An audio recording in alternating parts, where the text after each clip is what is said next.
Okay. Sorry, I was just adjusting the settings or whatever for the stream. So yeah.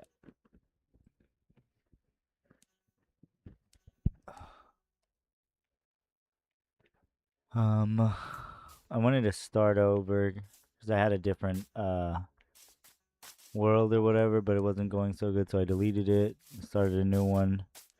And to be honest, I got a pretty cool start off point right here.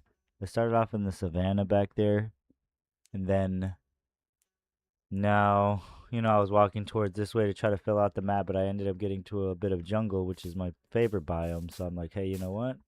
I think I'm gonna make this area pretty much like the starting point. So kind of sick. Ooh. Oh, I forgot. I have to.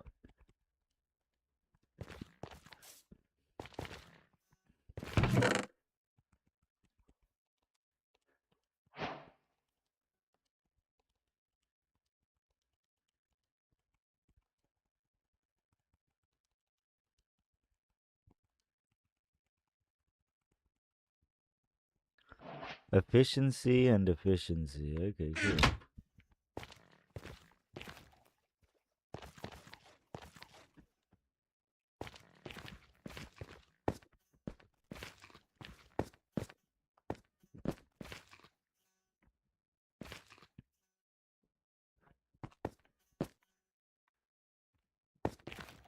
Well, it doesn't even need the corner one, right? So I could do something like we could just get straight into the nether, right? With this? Am I tripping? Like, I'm not tripping, right?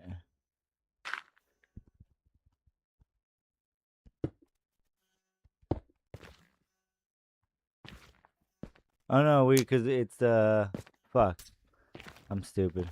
That's right. You still need to replace these two, huh? Okay, well, I mean, I need to get rid of that obsidian anyways. Honestly, I like the dirt up there. Makes it look older. Probably be cool with some vines and whatnot, but... Hey, look at that. We got a pretty sick, starting area. I'm pretty happy with it, to be honest. Ow! Alright, let's, let's,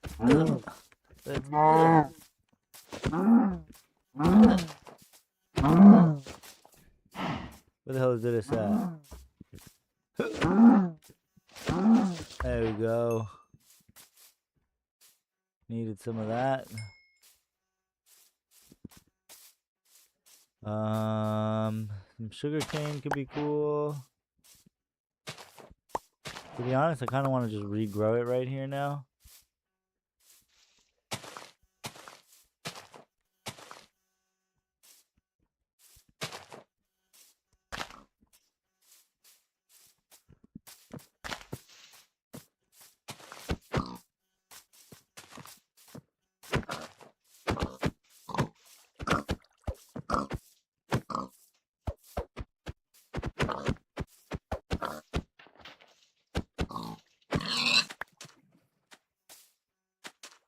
All right, sick. Honestly, I also want to continue just kind of like exploring this way just to fill the map up. So, let's see what's up.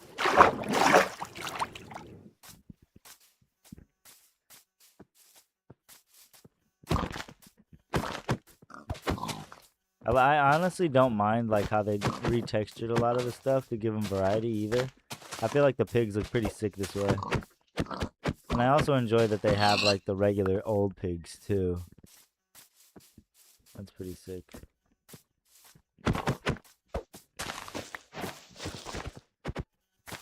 You damn pig.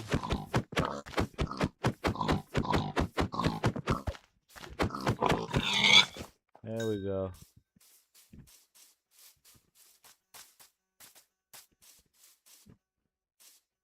I do miss the rose flower though.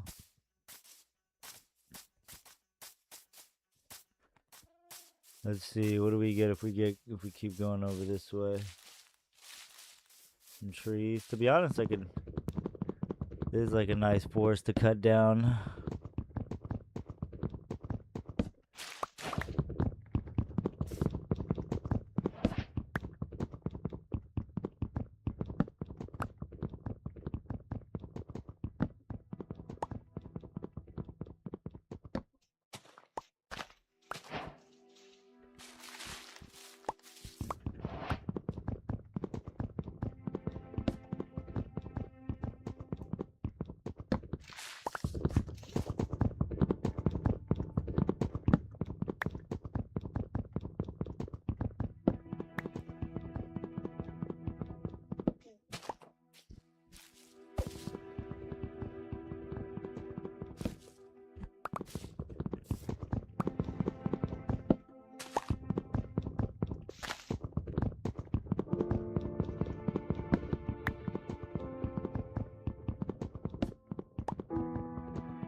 That's probably like a good amount of wood for now, right?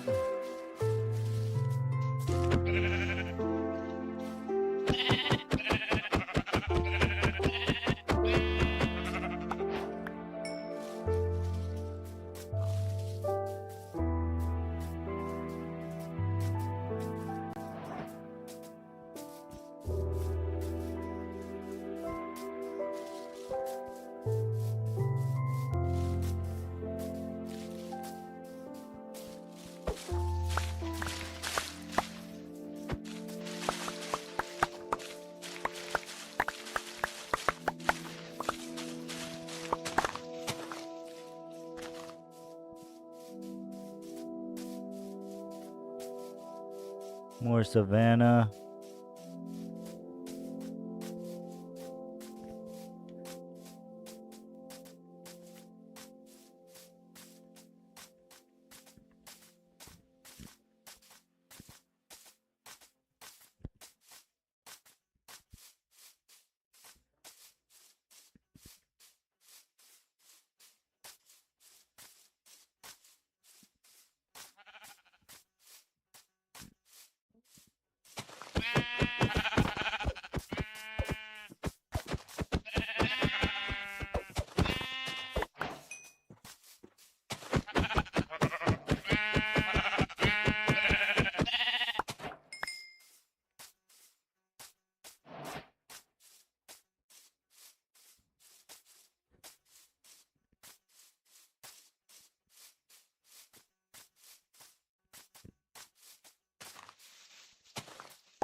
Oh shit, there's a fucking city here. Hell yeah. Hold on.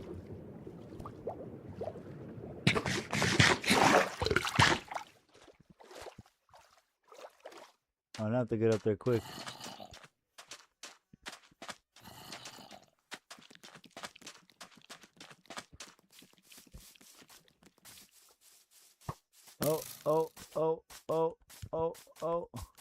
Oh. Come on, quick.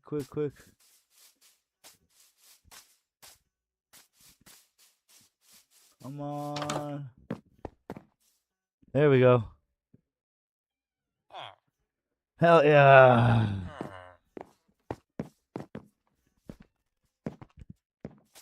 All right. So these guys should...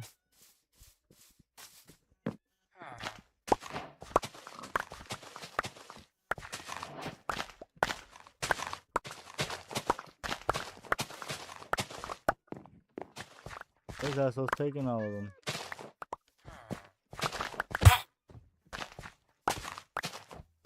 Sorry, buddy.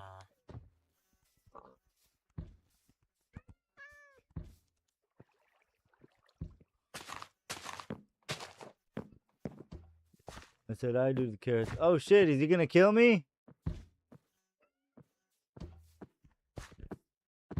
I told him it was an accident. Oh, are they like a little nicer now?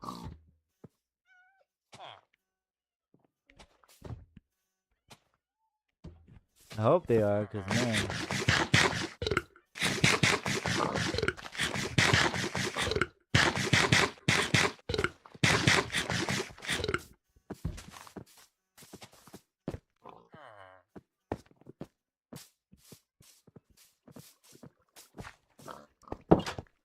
Okay. What do we got here?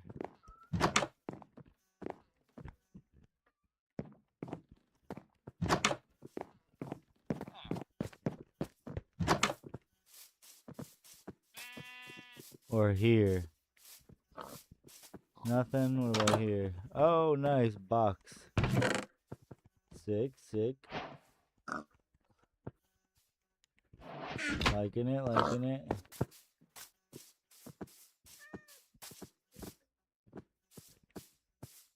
Huh. It's a pretty small town, huh?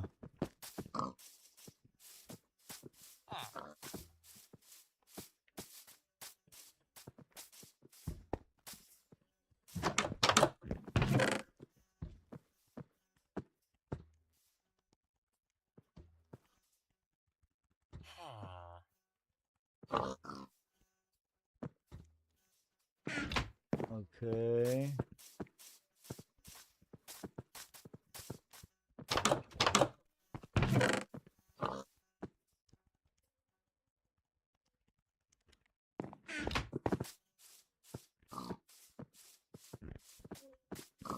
Oh, they have their own thing over here. What the heck? No way. It's pretty sick.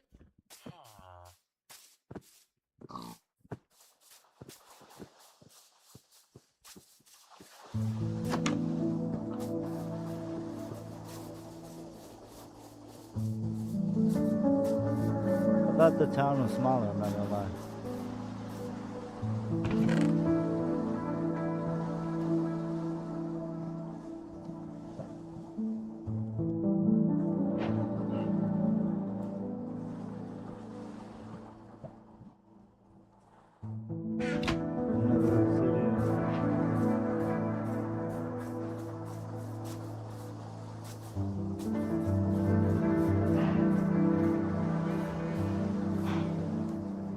Be a pretty cool area.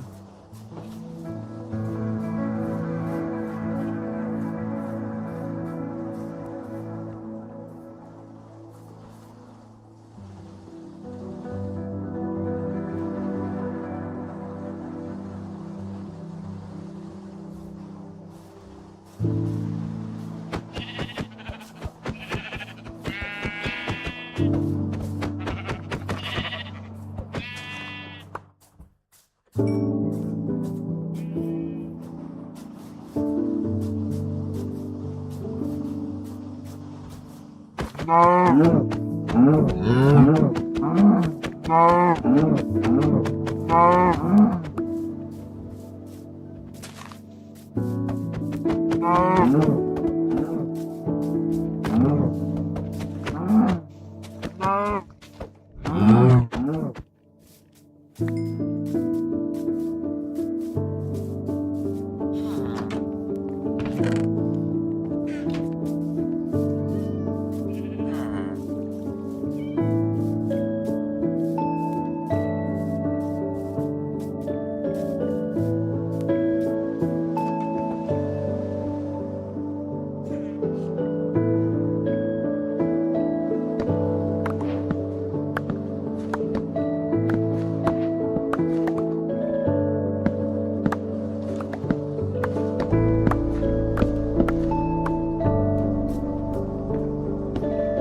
they got some pumpkins over here. I took a couple of hay bales as well.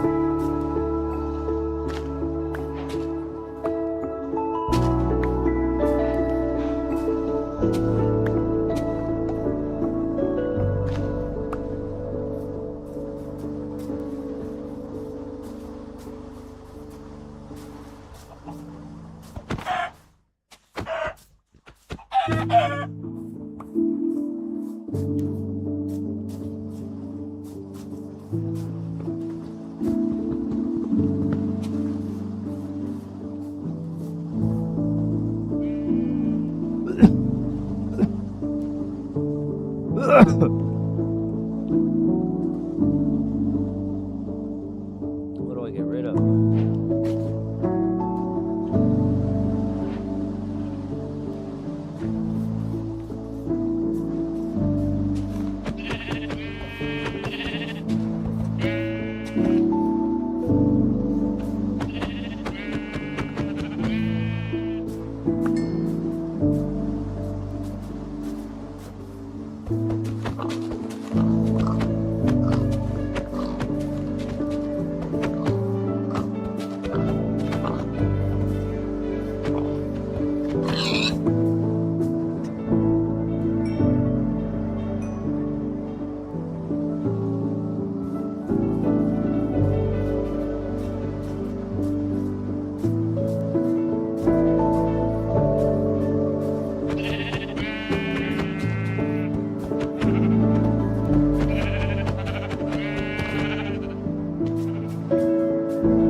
You guys see that Nautilus? That was pretty sick.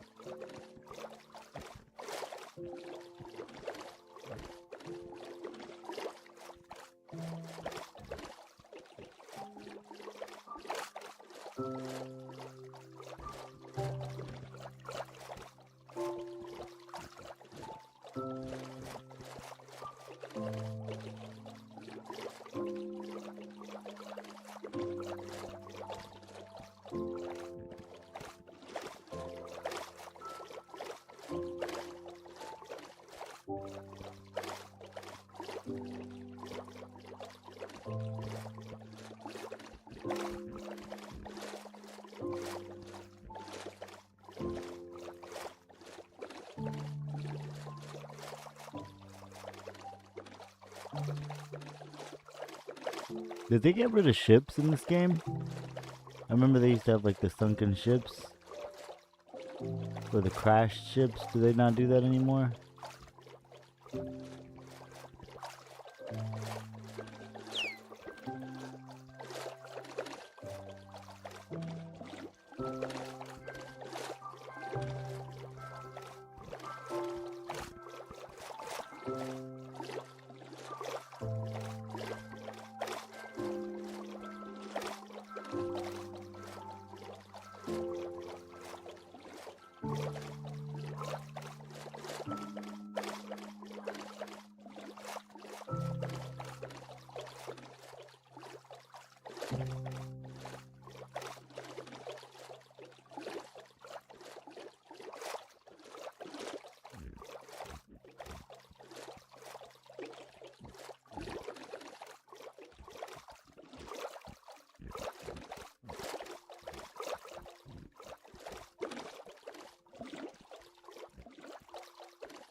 Wow, it really is just like a lot of water going this way.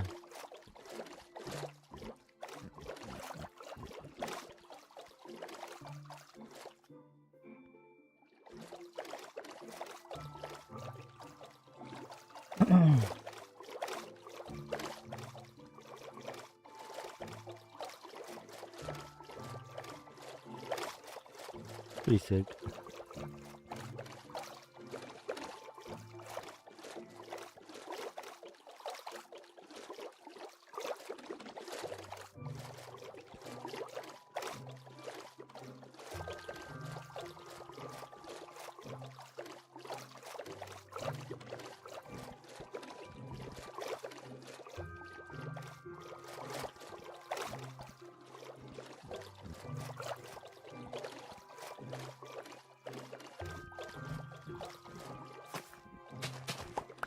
Oh wow. I don't think I've seen this area like this before. Very interesting. Is this like different type of wood and stuff? Or is this just like the moss updated?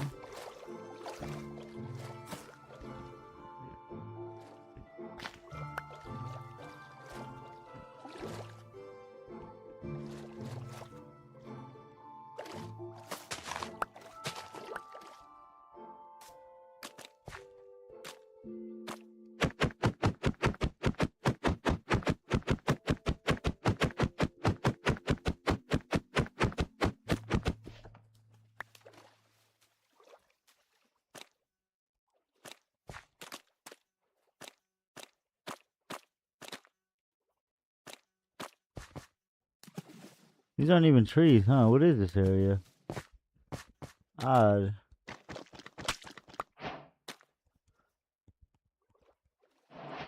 Mud, okay.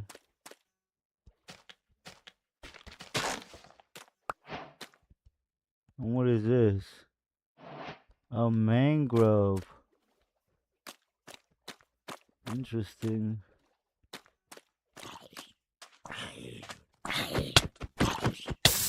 Ow.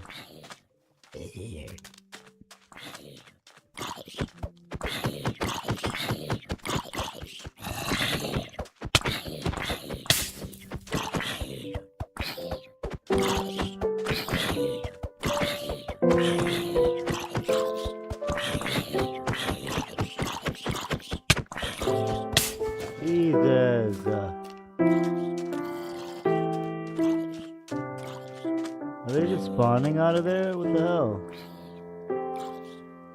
Hold on. Guys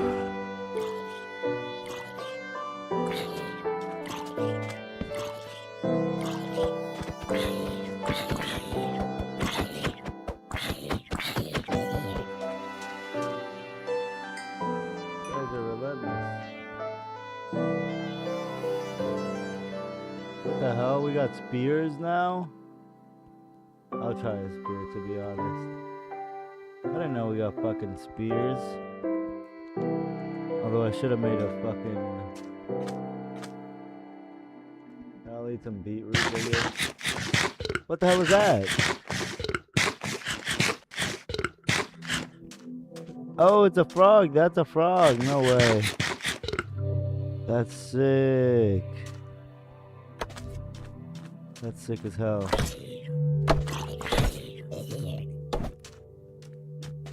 That's crazy. That's so dope. Froggy. The froggy apple crumble pumpkin.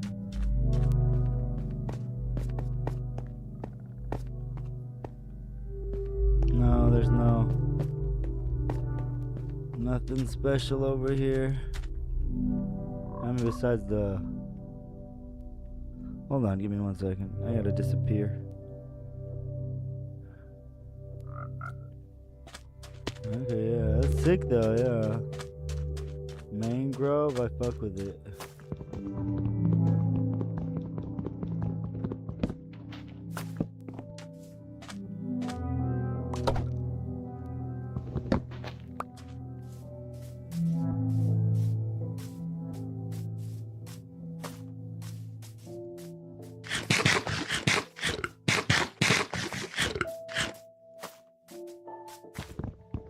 You guys saw that, right?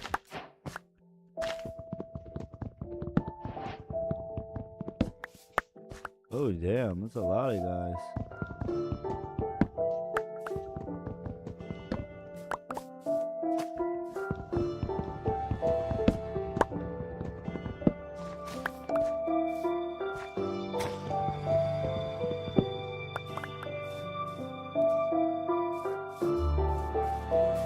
More jungle to this side.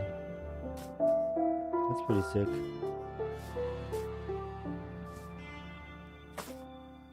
Oh, that's up too. Oh, nice.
I got you.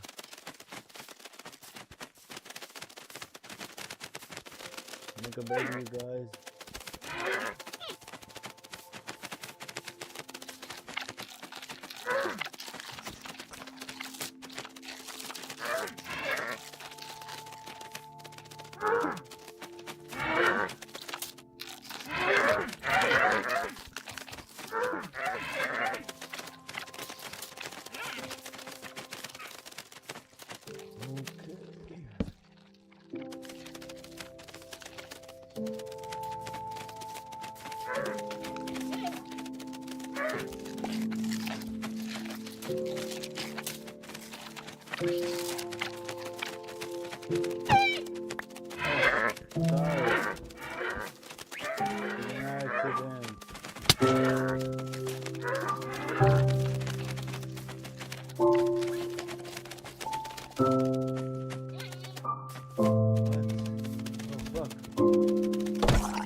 Be able to manage a halfway decent birthday present. Nope. Aha, title of the movie before the title of the movie.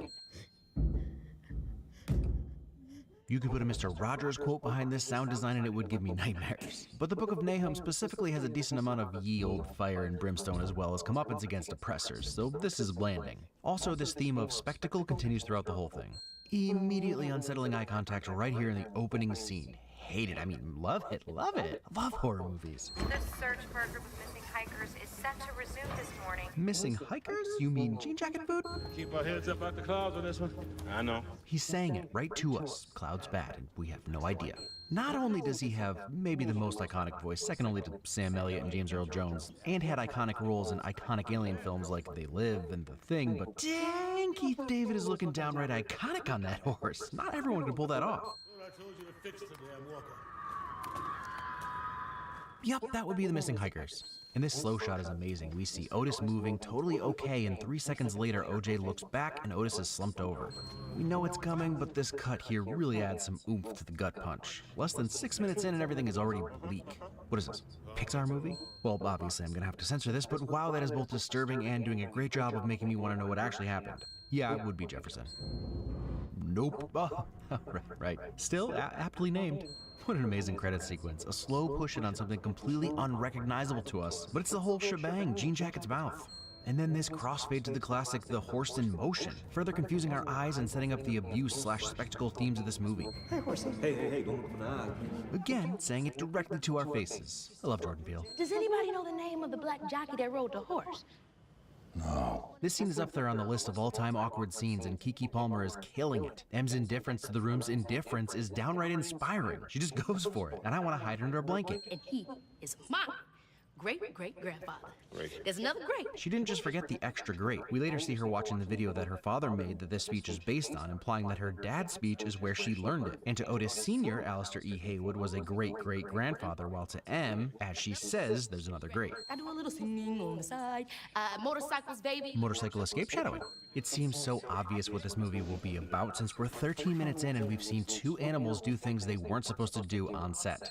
Considering I never thought we'd see this character again, this 1-second shot is genius and says almost everything we need to know about antlers. You know, I've heard that the wacky waving inflatable arm flailing tube man work really well to bring in customers. I can't imagine another use. Michael Abels has become Jordan's go-to composer, and he shows in this scene why. Such a simple piece of music that adds to the mystery while also spurring a bunch of emotions. It plays into the failure, there's obviously contemplation, even a bit of forlornness with the distance between these two.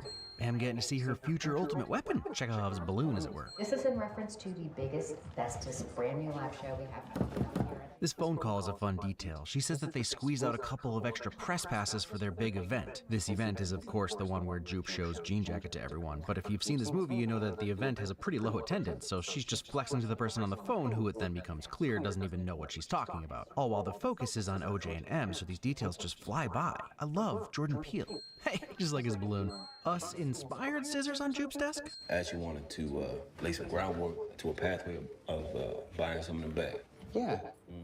Yeah, totally. Did you want just the skeletons, or? It was 6 minutes and 13 seconds of havoc. The fact that he knows the amount of time is both disturbing because he lived it and might remember how long it was due to that, but also because he's clearly practicing his lines here for the tours of this room he wants to give in the future. I guess we all deal with trauma in different ways. It was a spectacle. People are just obsessed. Either way, we sure do love spectacle. You haven't seen the Bad Gordy sketch on SNL?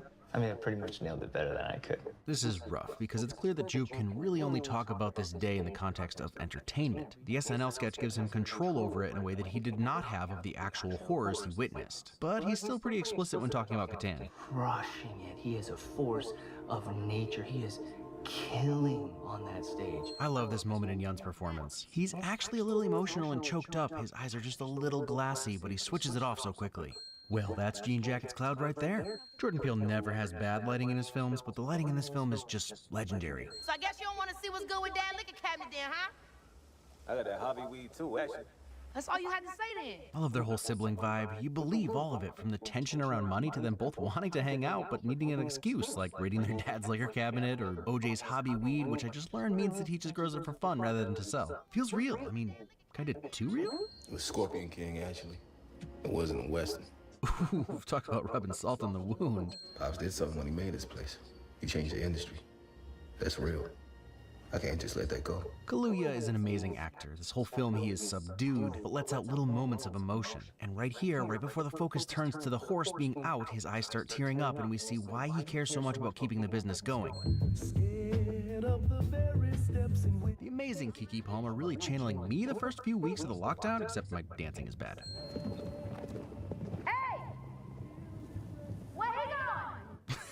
You can hear his response. How should I know? Yeah, the subtitles don't match, but use your imagination. My family and I bore witness to an absolute spectacle. Wow, really easy to miss the first time through, but you can hear Jupe practicing his lines for the big event, and then obviously you hear the horse. But this seems like his last dress rehearsal. Nope. What's a bad miracle? gorgeous shot with an iconic line on top of it. And I'll go into it more later, but we've already seen a bad miracle. Are you saying what I think you're saying? That almost non-existent nod from OJ is such a great example of how Kaluuya's subtlety makes this character. There are oneers that are amazing due to their cinematic achievements, and then there are oneers that are amazing because the acting is so real you don't notice that there are no cuts. This is that kind of 50-second oneer. The chemistry between these two. How you doing? You look pretty. Compliments. Is it a hardest song? For me, no. You're not gonna be able to do it. Those stairs. Goodness, those stairs. I genuinely hope I never do anything to piss off Keke Palmer and Daniel Kaluuya. Both of them. So many 11s giving me us vibes. Is this gonna take longer than an hour? Yeah. I'm gonna go ahead and pop out. Leaving her introvert brother with the tech guy who wants to talk about his ex. Diabolical, but also smart. Her name was Rebecca Diaz. Keep an eye out for her. She's an actress, model. Now it's a horror movie. And CW. CW? Cinema Wins? What did I do? Yep. OJ's clicking sound like you make to a horse. Excellent. Generally, I'm calling UFOs anymore. I mean, the Western homages in this film are everywhere, but OJ's strong and silent cowboy vibe is next level.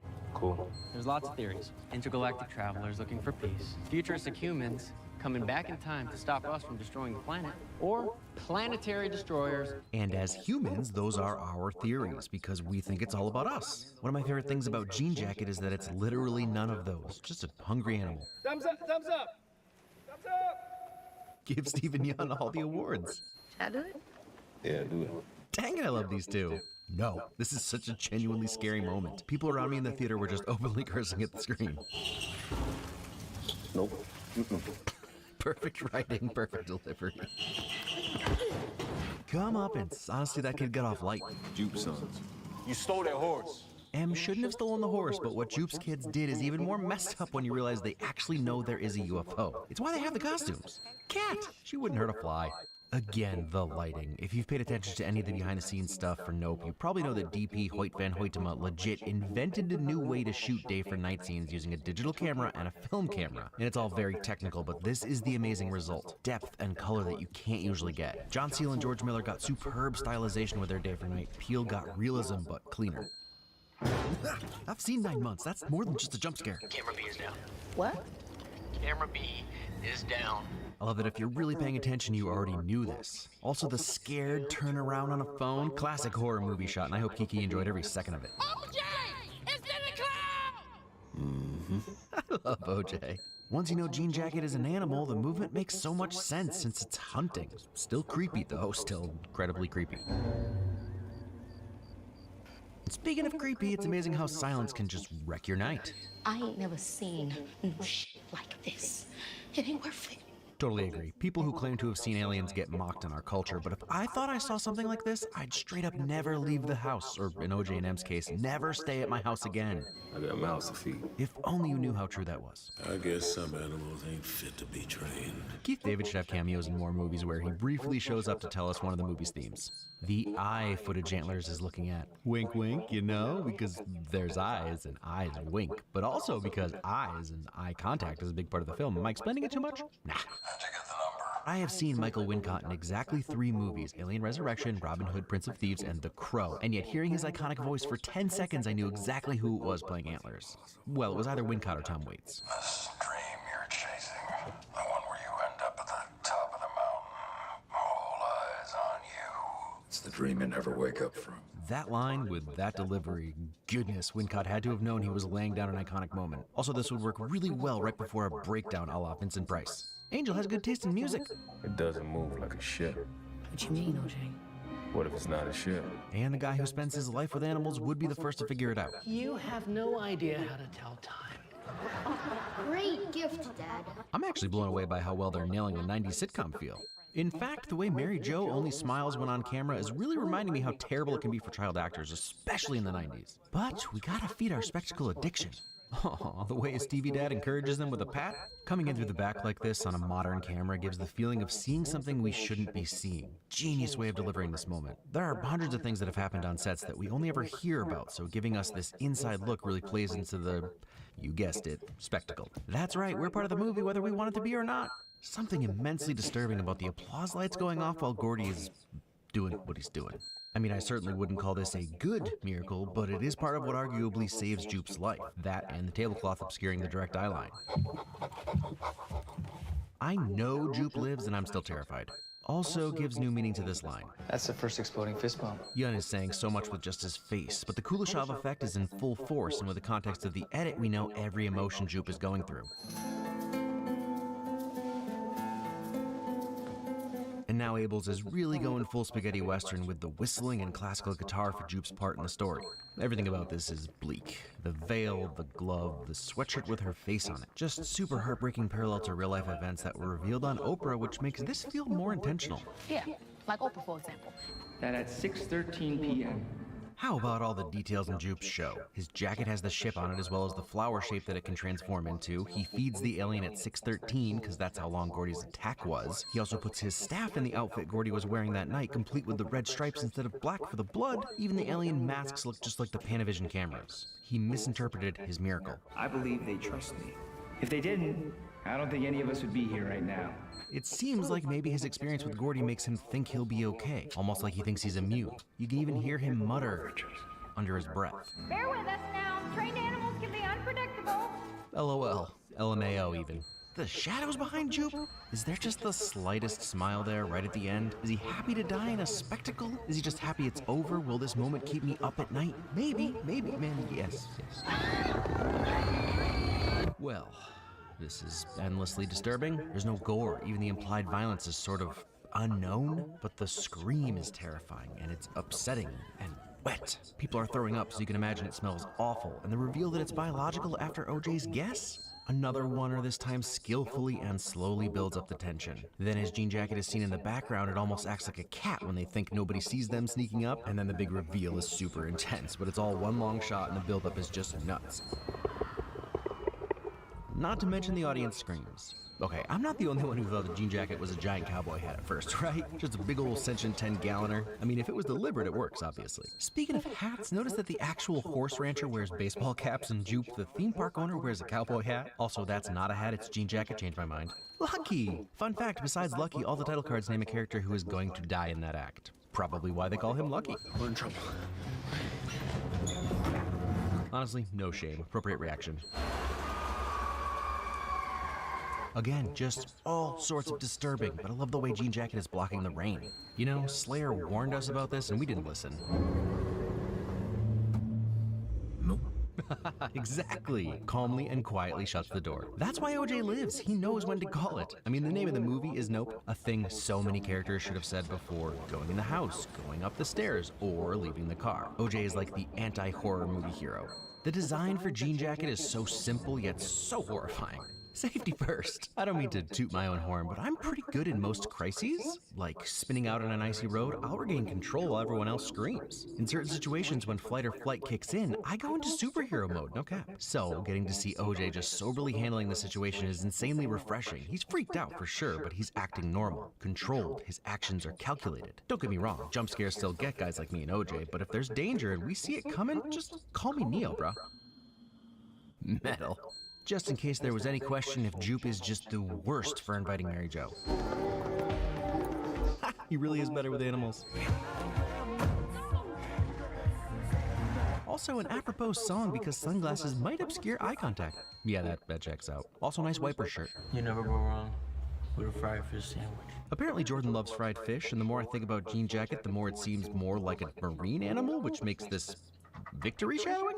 First, totally missed this fight in the background just like our protagonists do since they've just been through it, but it also feels like a territorial dispute between two rival teams, which, you know. I'm not going back to the monster umbrella. First, way better name for JJ, also awesome band name I call it, but also the Jesus Lizard in Rage? A+ t-shirt game in this movie.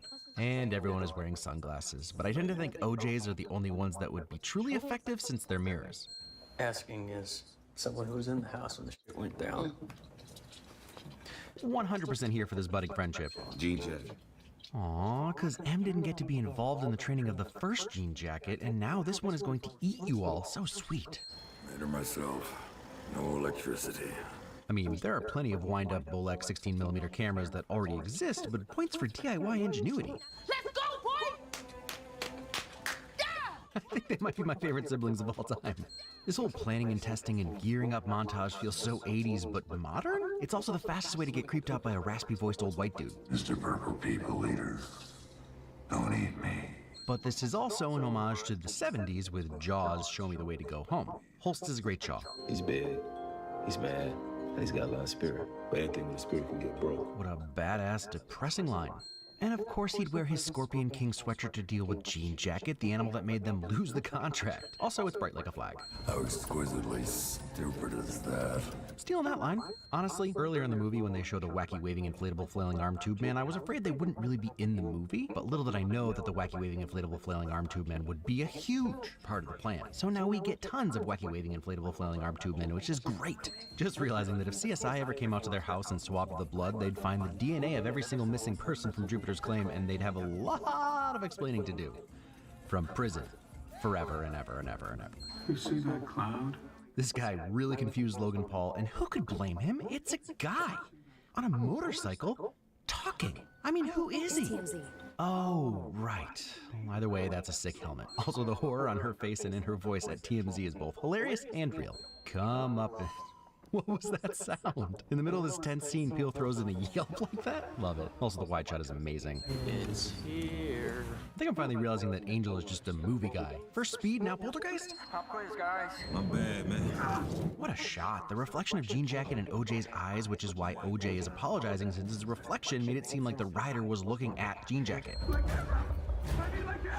It seems so ridiculous, and yet how many videos of horrific things have we all seen that were shot on phones? Everyone wants to capture the moment.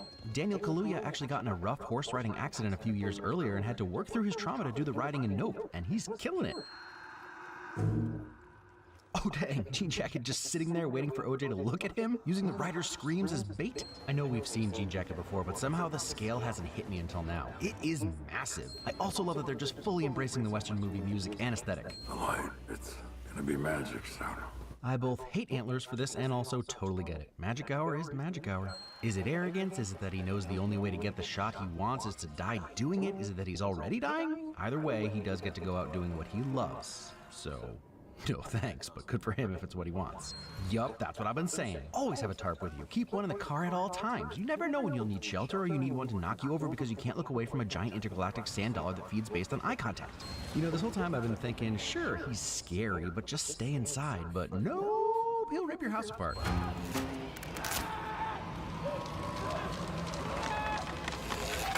The sound of the barbed wire pulling and the stakes coming out is intense, especially when you realize all that tension is wrapped around Angel. Luckily, he's okay because he has a tarp. Get the bite. Get out of here. OJ really is a classic Western hero, calmly leaning there while Jean Jacket opens up in his full jellyfish form and preparing for a self-sacrifice. Wow. Just wow. That is quite a transformation. And there's no way I wouldn't just stare directly at it whilst it ate me, which I'm realizing is the point. Oof, love this shot. OJ's silhouette peeking through at the bottom. Dang, I love you, Peele. Can't help but notice that Jean Jacket's mouth is very reminiscent of an old-style camera lens. You know, the thing you're supposed to look at to create spectacle. Oh man, like when they were kids? Am I gonna cry? I didn't think I was gonna cry. Nope. This makes sense. Lots of predators have flashy moves that attract or confuse their prey, and this ranks pretty high on the brain explosion moments in any Jordan Peele movie. The visuals, the sound design. JJ has his own special kind of Inception wah. If OJ isn't giving us the perfect facial expression response to the question, why the wrench? Akira slide? What can be said about the Akira slide that hasn't already been said? It's awesome. It had to be fun to do. I'm incredibly jealous of Kiki Palmer. Also, I want her to be my friend. Yeah, that about covers it. Also, watch Akira if you haven't. For real.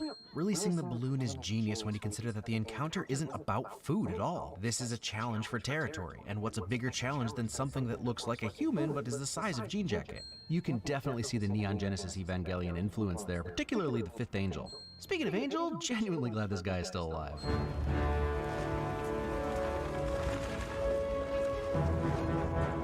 Also, this triumphant score? Come on, Abels. Antlers was wrong. She got it. It wasn't a dream. Badass good girl. There's something kind of poetic about the Juke balloon taking out Jean Jacket. He's such a tragic character, but at least his cartoon likeness can save the day. Time to ride off into the sunset. Aw, just like a real Western, unlike Scorpion King. And OJ's alive, getting the full badass good guy treatment. So, are we being slowly digested by Jean Jacket? Because the color is slowly fading from orange to red to dark red to black. I don't appreciate being digested for watching the credits, Mr. Peel. Nope. No, thank you. Spectacle never ends. Nope.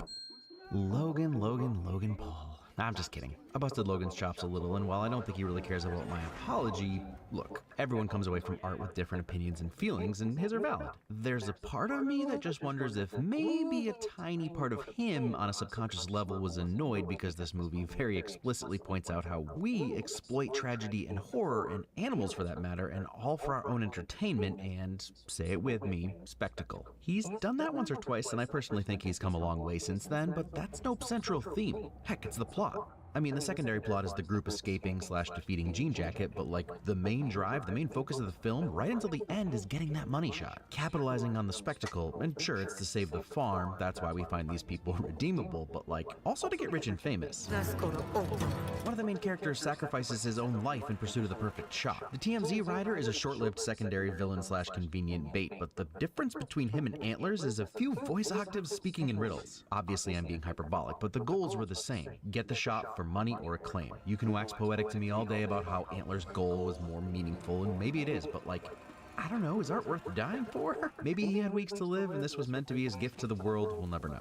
Confusion and questions aside, I sincerely enjoyed this film. Get Out had more explicit cultural and social themes and statements to make, but the message is still here. One of the tricks this time is that we are part of that message. We enjoy the spectacle, we want to see the alien, and we want to see some suckers get eaten by it. There's a fine line between reveling in people's misfortune because it's fun to watch and like, watching Hostel on repeat. But I think it was an interesting choice to show the audience from the Star Lasso experience getting sucked up by Jean Jacket because there's this moment of, well, you should have known better, Jupe. But then we cut to people in pure terror and confusion and desperation, and again, unless your comfort movie is The Human Centipede, you mostly feel all those emotions with them. Which I take as Jordan's way of saying, see, this is what you asked for, you want spectacle, here it is. And he for sure could have gone further with it, but I've read enough people saying that scene haunts them, so mission accomplished. And while Jean Jacket is the villain most predators are to their prey, there is something kind of tragic about its death. It moves through the sky like an aquatic creature moves through the water, and its final forms definitely look like a fighting fish or maybe a jellyfish or one of those Portuguese man-o'-wars. So while I'm obviously glad M takes it out, with 5.25 trillion pieces of plastic in the ocean, there's something eerily accurate about a sea-like creature dying from eating a balloon. To put it another way, some tiny guppy who watches that awful video of that sea turtle with the straw stuck in its nose and thinks, yeah, good, choke on it, jerk. You ate my family. Obviously, when you're lower on the food chain, you don't give a hoot if the one hunting you gets a plastic bag in its windpipe. But as a member of the species that, you know, creates all the plastic, there is something kind of somber in Jean Jacket's death, and I'm sure it's intentional.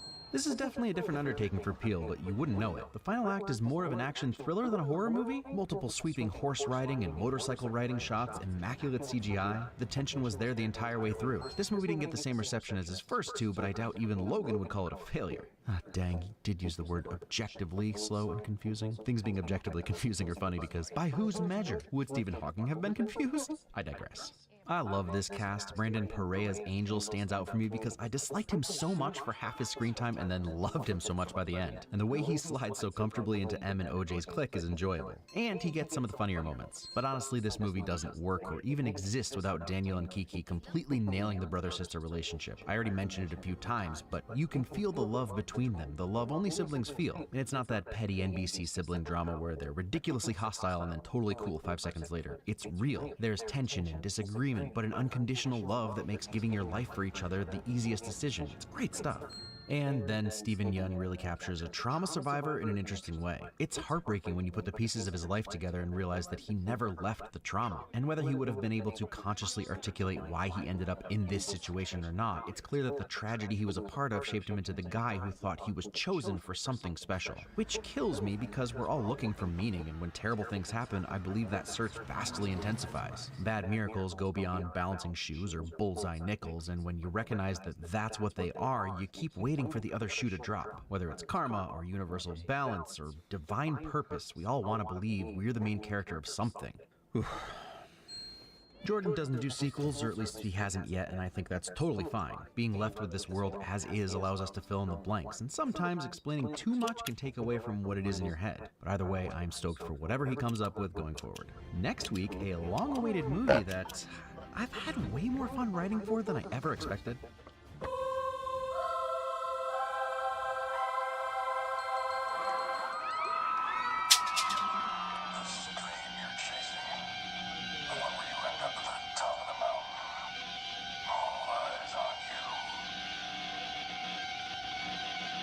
dream you never wake up from.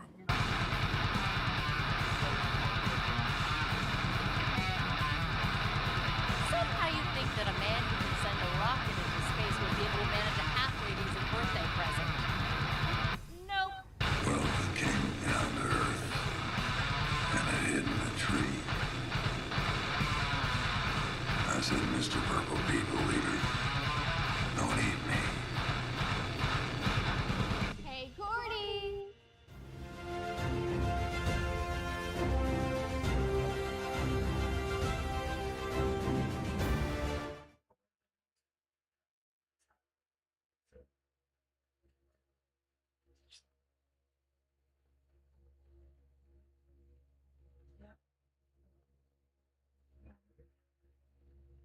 Everything great about Get Out is sponsored by CuriosityStream. Get free access to my streaming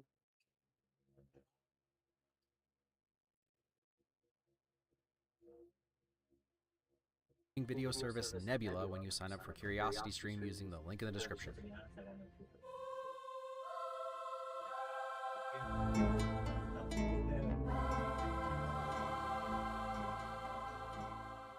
Named the street Edgewood Way, and he put it half a mile away from Edgewood Lane. First line spoken in the movie is already explaining why Dre is walking alone in the suburbs. That subtle clarity increase of the music as he walks around the car, making him realize the door is open. We got hiccup kidnapping people out here? 1 Mississippi, 2 Mississippi, it's 6, which is how long it takes to lose consciousness. Opening your movie with a 2-minute 11-second long take. There's a lot to be said about the subtext of Get Out, but none of it would have mattered if Jordan didn't auteur the crap out of this film. Not to mention flipping the tried and true cliche white girl walking through a dangerous neighborhood, putting us right into Dre's shoes by never letting the camera cut away.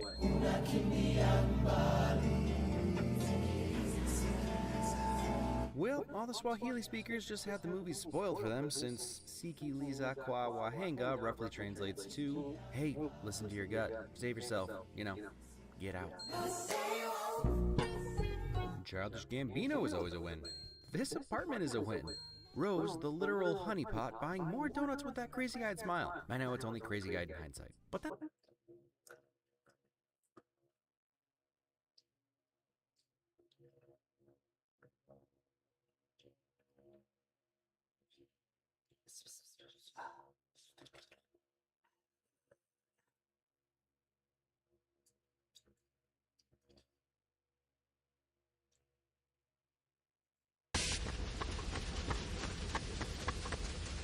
Who are you? Scruffy, a janitor. Well, why aren't you fixing the boiler? Schedule conflict. Michelle, baby, where are you going? It's not working out, Fry. I put your stuff out on the sidewalk! I hate my life, I hate my life, I hate my life. Ah, jeez. Let's just pray I have the energy to get myself another beer.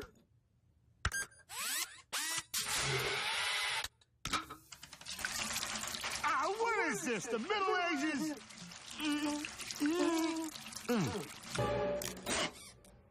Hello. Yeah. So what are you guys doing tonight? I'm up for whatever. I'm sorry you saw that, Fry. I usually try to keep my sadness pent up inside, where it can fester quietly as a mental illness. Yeah, I do that with my stupidness. Hurry, before we freeze! What do you mean, we, mammal?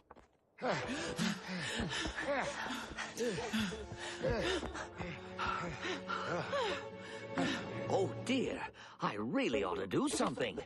But I am already in my pajamas. Poor boy. You want maybe a nice mug cocoa? Ambassador Marvin, you and your staff are so kind. I am truly humbled. What? No marshmallows? Hermes, who are you yelling at? Myself. I asked myself for Valentine's Day off, but I was in no mood for any of my shenanigans. Valentine's Day's coming. Oh, crap. I forgot to get a girlfriend again.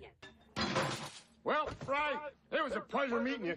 I'm gonna go kill myself. Wait, you're the only friend I have. You really want a robot for a friend? Yeah, ever since I was 6. $100 worth of pixie sticks and porno mags with your 5% military discount comes to $95. thought it'd be 40 cents? I believe you're forgetting about our 5% military discount. Well, that's only for people in the military. What? This is the worst kind of discrimination. The kind against me. Listen, big guy, now that you're my protege, it's time I cut you in on the secret to success. Any guesses? Work really, really hard? No. Oh, thank God. I'll let go and swim around in the slurm and drink as much as I want. Help! I can't swim!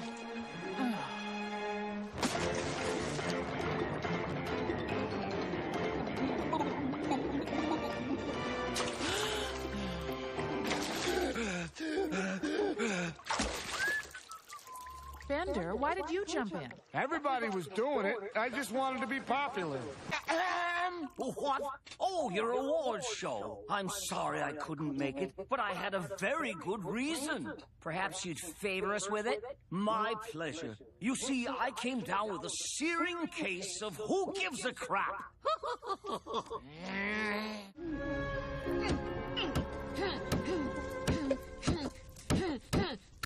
Zoidberg. Hooray! I'm useful. I'm having a wonderful time. Your grandfather? Stay away from him, you dim-witted monkey. You mustn't interfere with the past. Don't do anything that affects anything, unless it turns out you were supposed to do it. In which case, for the love of God, don't not do it. Got it? If, for example, you were to kill your grandfather, you would cease to exist. But existing is basically all I do. Dating your ex, Fry? Have you lost all self-respect? Or what? This can only end badly, Fry. Kids, a house. A home invasion by a former roommate. But things are different this time. Before she was demanding and possessive. But now she wants me to do stuff and stay with her all the time. Cop department will return after these messages. Is today's hectic lifestyle making you tense and impatient? Shut up and get to the point! Nothing makes you feel more like a man than a Thunder Cougar Falconbird. So how much were you thinking of spending on this Thunder Cougar Falconbird? Sorry, I'm not here to buy. I understand, and it's wonderful that you don't care whether anyone questions your sexual orientation. I care. I care plenty. I just don't know how to make them stop. One word. Thunder Cougar Falconbird. Listen, you little bastard. I control the robot oil business, and I won't let you ruin me. How much do you want? You might as well put that checkbook away, because I've discovered something even more important. My friends. And they aren't worth even a penny to me. They're beautiful. You're touching them. I've never seen pearls like this. Dr. Zoidberg, you're amazing. I am? At last! Recognition! Thank you, Professor Farnsworth, for your generous gift, which has once and for all disproven evolution. Behold, Homo Farnsworth frolicking with dinosaurs at the moment of creation. I don't want to live on this planet anymore.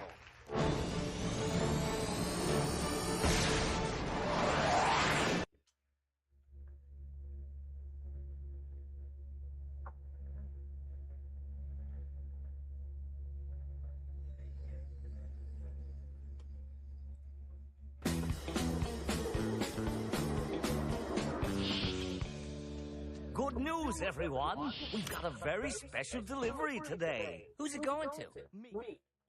Another job well done. Hey, Layla, help me apply this flying decal I got my shirt. We'll make the ship go faster. And what's your scientific basis for thinking that? I'm 12. Well, I give up. What's the catch? Oh, no catch. Although we are technically in New Jersey. Not one place even remotely livable. Oh, how awful. Did he at least die painlessly? To shreds, you say? How is his wife holding up? To shreds, you say? Is he back in good, Dr. Zoidberg? I don't quite know how to say this. Fry is dead.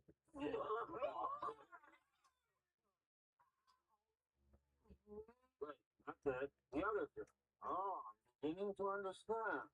It all goes back to your parents. What? You harbor resentment because they pushed you to study medicine. And all you ever wanted was to be a song and dance man.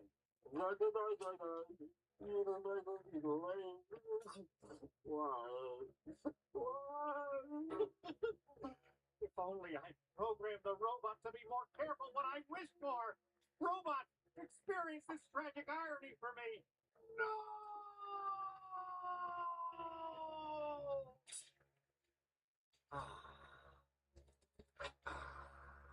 Man, I wish we had a robot to do stuff. I know, right? To my loving nephew, Ben, assuming he's not responsible for my death, I leave my castle. Yes! Let's stay here tonight! On condition that you spend one night within its walls. Oh, man, there's always a catch. I got your hookup, Fry. Now, my usual fee's $500. But seeing as how it's you, I'll need in advance. Well, here's your lousy general. Oh, thanks. That seemed unnecessary. It's all so sad. At times like this, I just need someone to hold me. You like holding me, don't you? Hey, you know what always cheers you up? Baking me a nice tray of sugar cookies. How about these cookies, sugar? Yeah, come on. Really wedge it on in there.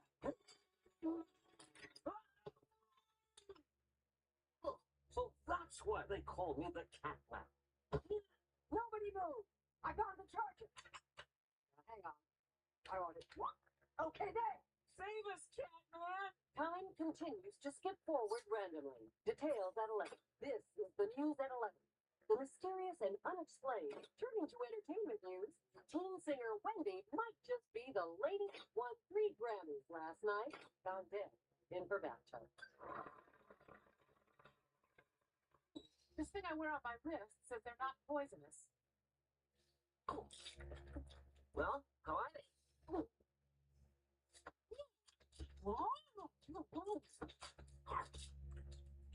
They're great. They're like sex, except I'm having them. I'm going to tear off your skin like wrapping paper and deck the hole with your guts. Yeah? Well, I don't believe in Santa Claus. Come on, everybody. If you don't believe in him, he can't hurt you. Oh, God, the pain. Oh, oh, oh. Time to get jolly on your naughty asses. Oh, oh, oh, oh, oh.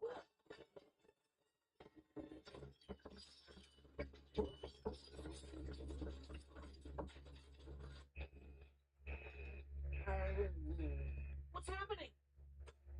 All 6,000 halls have been breached. Oh, the fools! If only they built it with 6,001 hulls. When will they learn?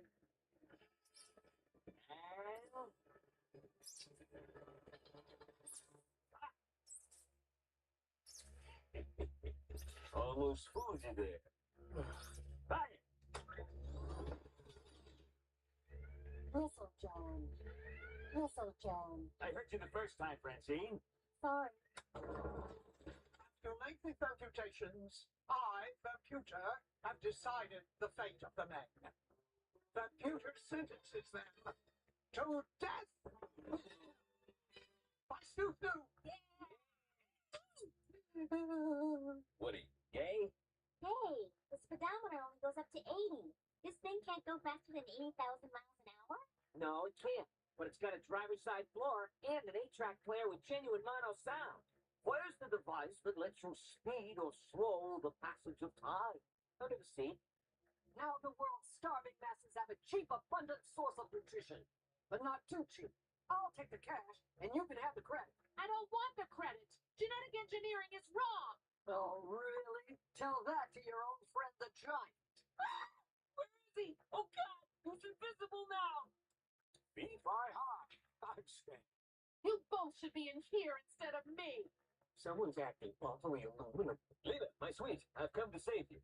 I have a brilliant plan. Oh, great. Captain Moron has a plan. Why don't you tell it to Wingus and Dingus here? Wingus, Dingus, listen up. Pendra, did you just round up our dates at the bus station? Of course not. Anybody's else but Nutley. Baby, wait. You didn't show me your surprise. Let us anoint our guests in oil without using our hands. Oh, so we can stay in the future you like, but not the future I like? Next. Oh, I was about to close the deal. Pendra, they had a backwards time machine. The other place had a lot of good things, too. Did you even see that mountain skulls? Why,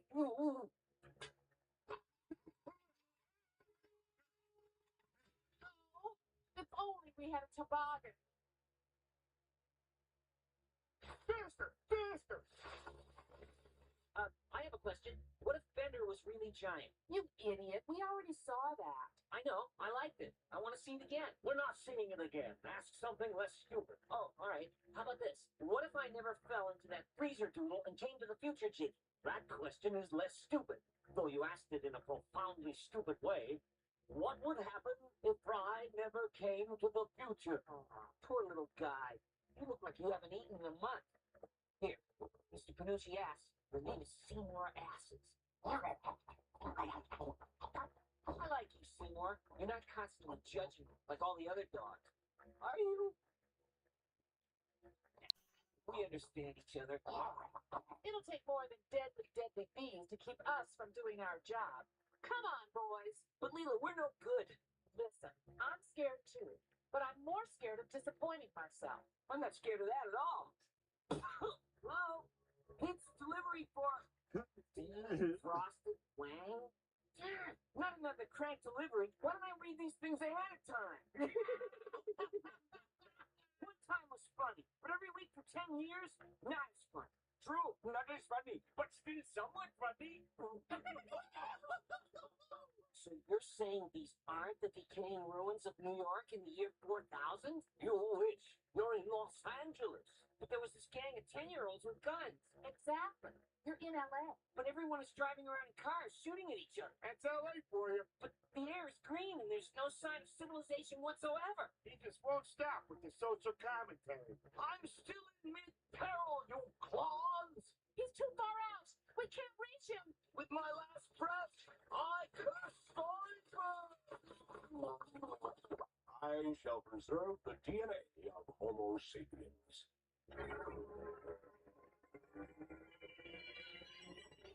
Huh.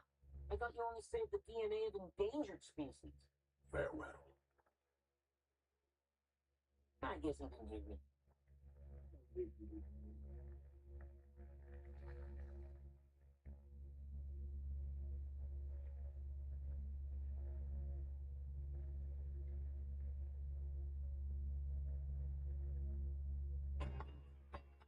Laser eye surgery is a capital idea. I'm sure Leela's tired of morons gaping at her eye all the time. The thing is, Fry is very sweet, but he's so immature. I love his boyish charm, but I hate his childishness. So he's not first. You don't want to end up old and lonely like Sideburn. You were saying? Four identical castles, each more identical than the last. That's weird. It's another Cyclops, only this one has 5 eyes. And here's another one with no eyes. Bender, how did you get in here? As your agent, I have access to you at all times. Since when are you my agent? Quiet, all coming in. Yes. A big endorsement deal for Leela? How much? Hey, you put a 1 and 2 zeros in front of that, or we pass. Deal. Bender, that's great. How much did you get me? $100. One day, the princess went off to, tell a story. And then, that's exactly what she did do that. And they all lived happily ever after. The end. Miss Leela, I have a question. Yes, Albert? That story was bad. That's not really a question. That wasn't really a story. Oh, this is perfect for me. Preston, you have to have been cryogenically frozen to get the free food. You didn't let me finish. I was going to say to get the free food. Over here, the Grunkalunkas are inducing Wumpus berries to release their flavor using sensual massage. Those berries. Those are the secret ingredient, right? No. Positive? Yes. I'm just asking because they look kind of secret. Enough! There will be no further questions. Why?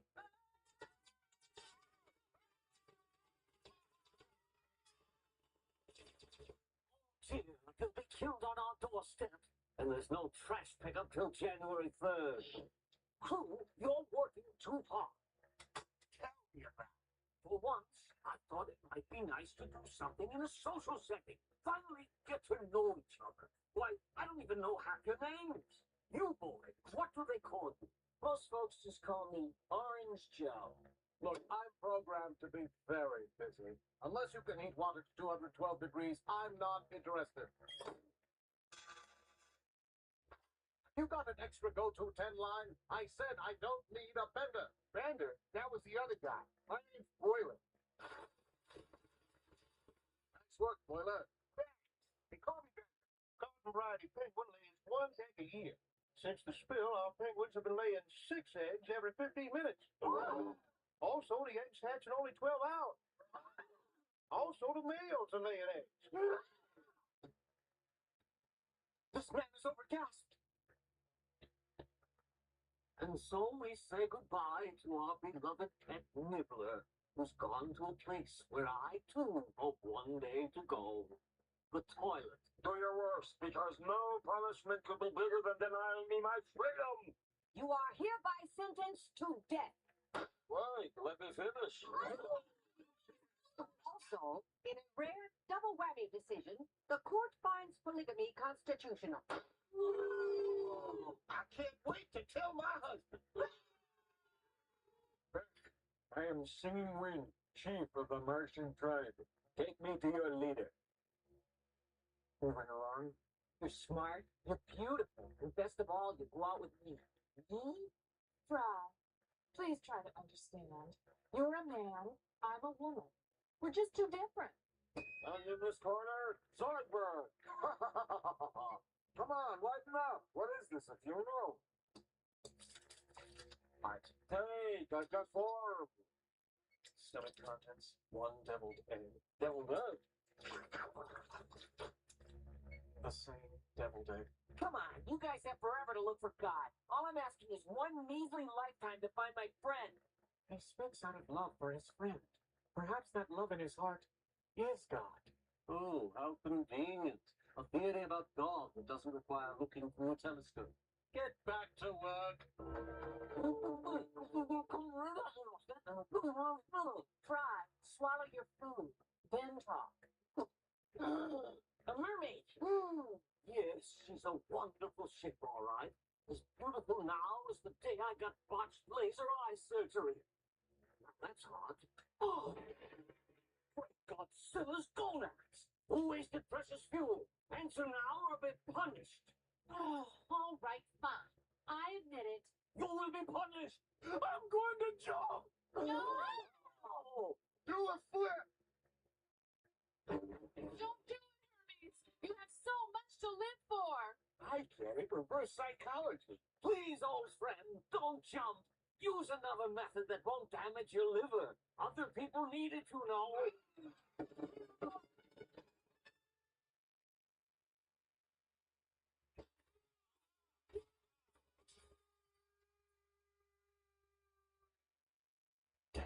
That $100 could have bought me 1 gallon of gas. Star and the asteroid. They were an egg and a sperm. Great motive of mercy. Common insurance eyes. There are no children here. Move your fat head. I can't see. Where in Funky Town is the professor? Nothing in here but a couple of elephant skin rugs.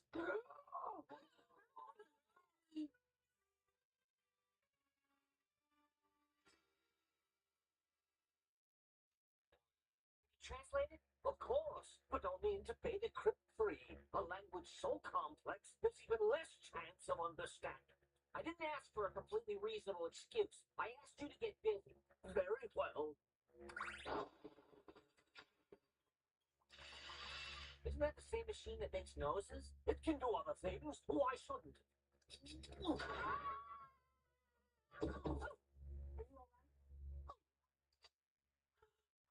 Who are you? We are the robot elder. You don't look very old. We try to take care of ourselves. Ever since 2063, we simply drop a giant ice cube into the ocean every now and then. Just like Daddy puts in his drink every morning. Don't you care that I murdered Hermes? Not even a little. There's nothing wrong with murder, just as long as you let Pendra win his feet. You're blackmailing me? Blackmail's such an ugly word. I prefer extortion. The X makes it sound cool. You flipped a coin too? And it was tails? So that's why you said you had to meet that ghost. You really missed out on something, Leela. That date was magical. 1 year later, I gave Leela a diamond scrunchie, and we were married. Ooh. 1 year later, I got beat up at a Neil Diamond concert by a guy named Scrunchie. Women go free. Men stay in chains. We take them to our leader. She know what to. A female leader? Fry, shut up. Yes, Captain.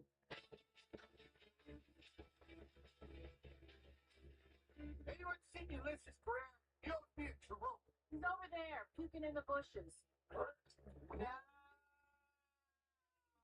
Start the ship, Leela. Let's just steal the damn radar dish and get back to our own time. But will that change history? Oh, a lesson in not changing history from Mr. I'm my own grandpa. Let's get the hell out of here already. Screw history.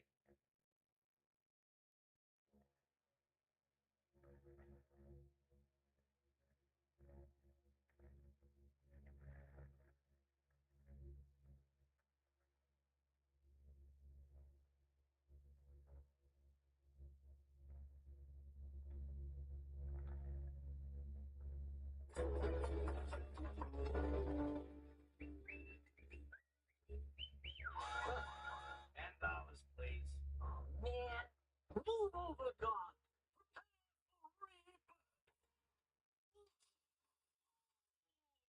Switch. Brian's in trouble, and he needs help. Now, I don't like you, and you don't like me. I like you. You? Are you gonna help or not? I don't know why I should. I mean, after what... Wait. What is it like this about me? Is she coming? I'm not sure, but I do know that she likes my in-your-face attitude. Now be careful, Fry. And if you kill anyone, make sure to eat their heart to gain their courage. Their rich, tasty courage. I don't want you to worry about your jobs while you're away. That's why I'm firing you now.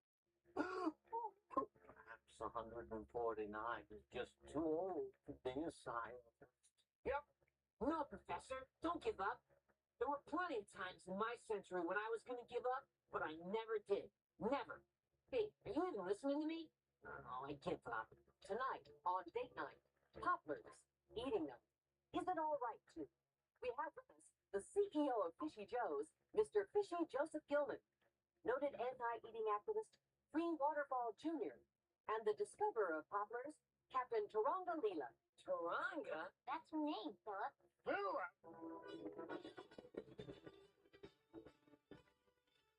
Behold, the Great Stone Face of Mars. The only known entrance to the Martian reservation. What about the Great Stone Ass of Mars? Well, yeah, but it's way on the other side of the planet. Oh, I just bet you'd like to know why I'm so angry about this dark matter shortage. I bet very much you'd like to know. You're right, Professor. We would like to know. Really? I didn't think anyone was interested. Let's hear it for Pendra! Tim, he's okay. That's the human! It's good to hear his voice. Is heaven missing an angel? Because you got nice calves. My two favorite things are commitment and changing myself.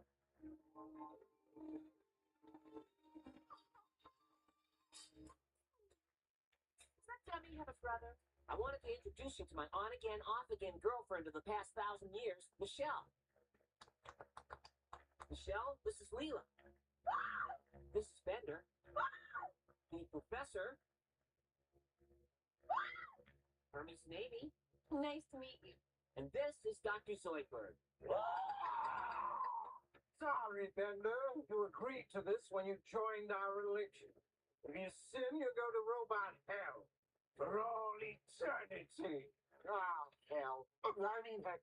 It's all right. You can say that here. I call this the F-ray. It's like an X-ray, only it allows you to see through anything, even metal. Now, the neutrino beam it emits is a tad dangerous, so you'll all need protective goggles.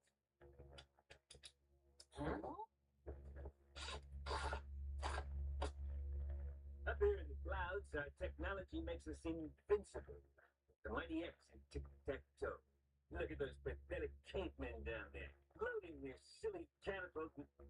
What is that thing? It's a saber-toothed cactus. Nice depth perception, One-Eye. How can you make fun of me, Kerr? You're blind. My eyes may not work, but at least I got two of them. So, is it true that alligators flush down the toilet survive down here? No, that's just an urban legend. Then what are those? Crocodiles.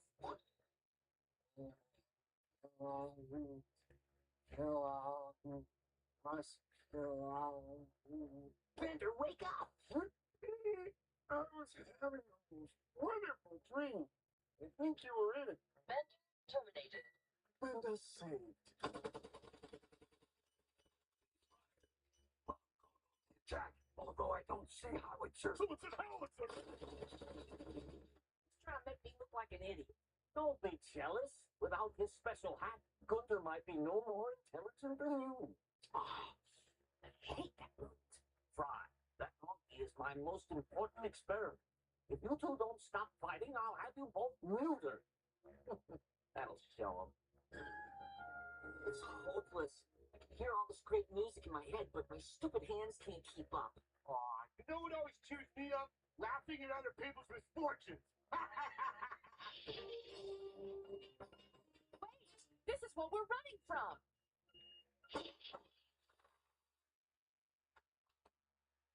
Faster, faster! We'll now take questions, but please, only about Futurella, not the Simpsons. Yes? Robot standing on the small child over there? Yeah, when are you gonna make a second Simpsons movie? Would it make more sense to send the robots in first and then quarantine? Sir, I volunteer for a suicide mission. Cut it out. You're a brave robot, son. But when I'm in command, every mission's a suicide mission. You know, you look a little similar. Yeah, like the guy who designed Pendra who took a drawing of Dad and stuck in his tunnel. A little lazy, if you ask me. What? Look, I know there are no card chases, but this is important. One of these two men will become president of the world. What do we care? We live in the United States. The United States is part of the world. Wow, I have been gone a long time. Pendra, you stole the atom? Yeah, but I can explain. It's very valuable. I saw him snatch it while Fry was asleep. That's why I ran to tell Bob Barker. Whoa, wait a second. You mean Pendra is the evil Pendra? I am shocked. Shocked. Well, not that shocked. We just came to party with Slurms McKenzie. By the way, when is that scheduled? Never! To the torture cave!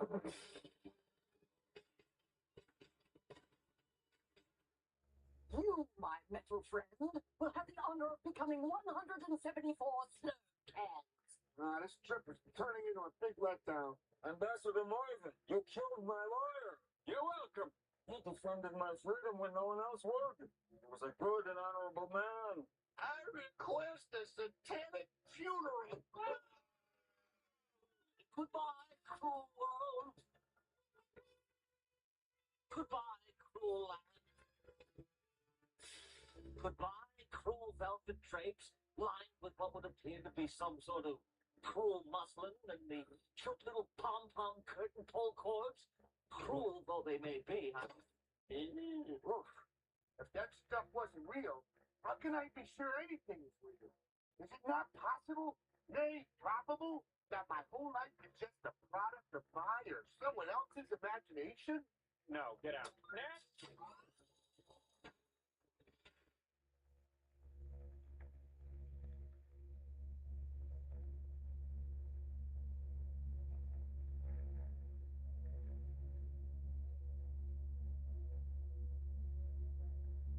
We're really excited to show you guys the pilot for our new series. It's set in the year 4000, and we call it Futurella.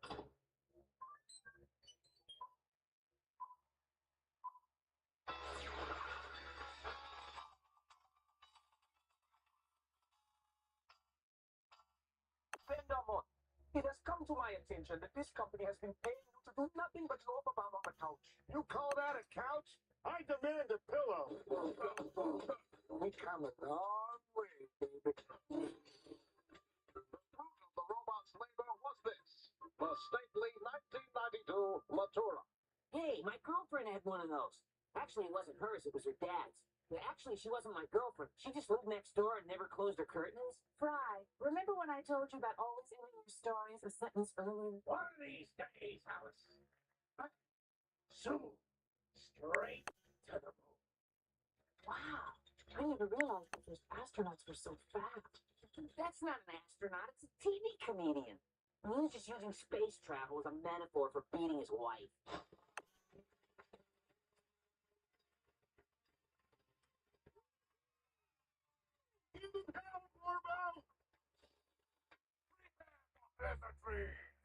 So, Fry, what do you do for a living? Me? Can I phone a friend? You can't bend a wooden door. I know that, you know that. But this door looks pretty stupid.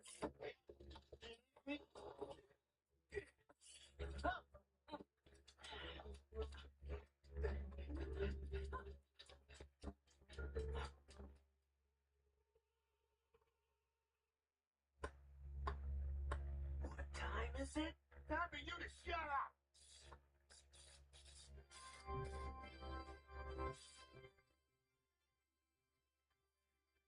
Maybe there's another way. Oh, yes. That's the good stuff.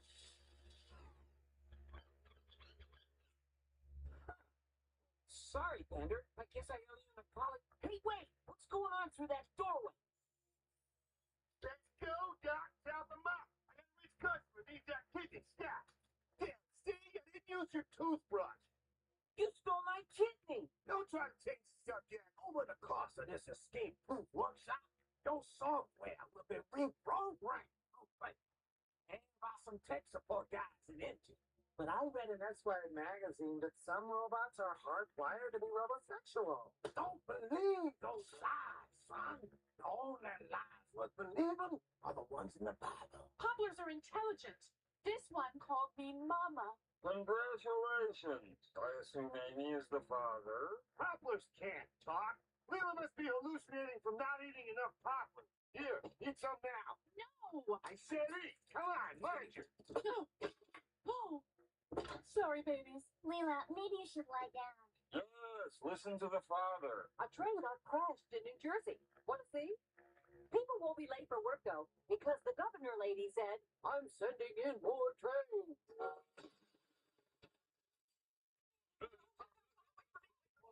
Can't understand his teleprompter. He forgot how you say that letter that looks like a man with a hat. It's a T. It goes tough. Hello, little man. I will destroy you. They're going to destroy the entire Earth if they don't see some stupid TV show about some bimbo lawyer? It's crazy. How could they even know about a show from 1,000 years ago? Well, Omicron Persei 8 is about 1,000 light years away. So the electromagnetic waves would just recently have gotten there. You see, Magic, got it. Guess I better head over to my night job. You have a night job? Yeah, it's exhausting, but I need the extra money to buy coffee so I can stay awake for my night job. But Gotta go. I'm going to remind Fry of his humanity the way only a woman can. You're going to do his laundry? Fry, this is for you.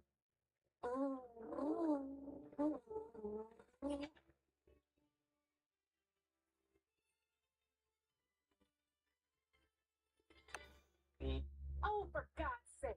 What happens if the fire goes out? We'll go across the street to Pottery Barn and steal their fire. We could use my new invention, a pointy rock tied to a stick. Outsiders, Defend the fire! The Vegas odds tonight stand at an unprecedented 1,000 to 0. A bet of $0 on Bender pays $1,000 if he wins. Still, very few takers. not a smart bet. Look at him. I'm so proud. Thanks, Professor. Not you.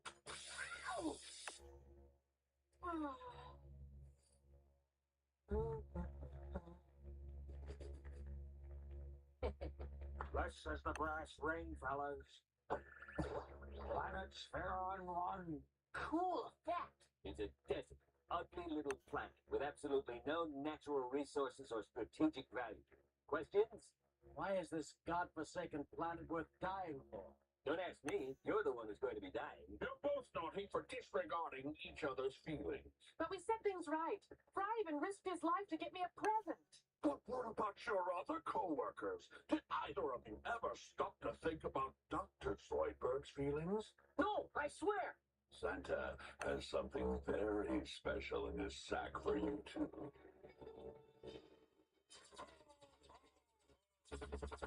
Continue returning fire.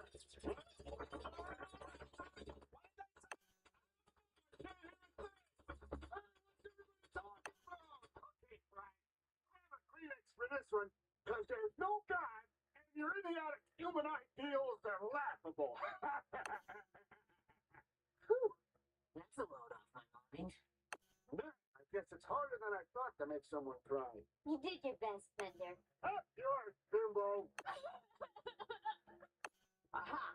My brother's grave. Philip Fry, the original Martian. Oh, it's all lies, every word of it. He wasn't original. He wasn't a Martian. He wasn't Philip Fry. And since when is he a V? You're twice the V he ever was. It's the note I found with Leela the day she was abandoned. But it's written in alienese, so no one on Earth can translate it. Not even Brainzilla. Hand it over. Sure. I just wish I could be more helpful. Would you like some dirt on any other orphans? Look, I'm trying to save someone here. I'll have to come back for those later. There, good as new. Don't you need this one? Oh no, that's my...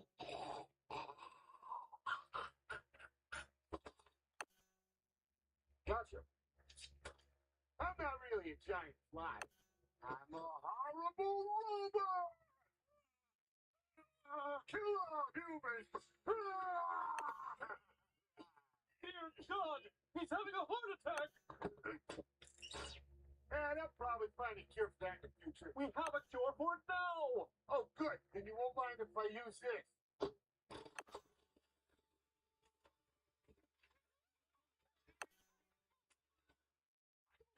Panic room? Me neither. It really could have come in handy. Like 50 times. We'll be safe in here.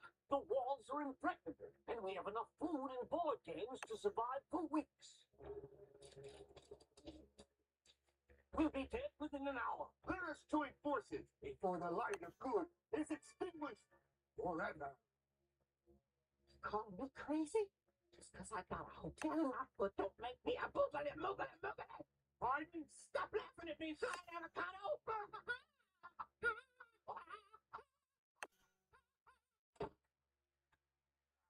Moving along, eh? This is a surprise for you, finding me in the refrigerator. True, but at least I don't have hiccups anymore. What I... Oh, well, it so happens I'm in the mood to make a deal with you. Forget it, you can't tempt me. Really? There's nothing you want? I forgot you can tempt me with things I want. Bender's right. Kill it before someone needs it. No! Mr. Peppy just wants to be our friend. Look, I know he's ugly and kind of corrosive, but we can't murder someone just because he's hideous and annoying. That's what we said about Zoidberg, and look where that got us. There's a plan. Mr. Peppy's not like Zoidberg. He's my friend. Oh. Congratulations, Deathballers! We've won the right to explore the anomaly. What? I thought I was playing for my freedom. No. Will you marry me? Oh, I'm just glad I didn't live to see this day. Wait a sec.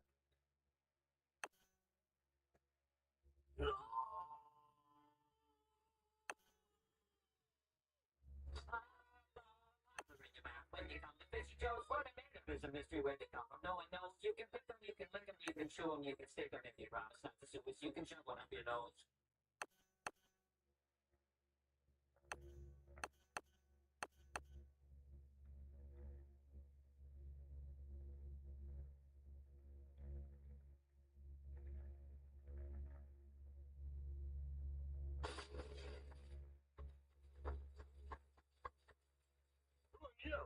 Duffy, the janitor. Why are you fixing the plate? Schedule conflict.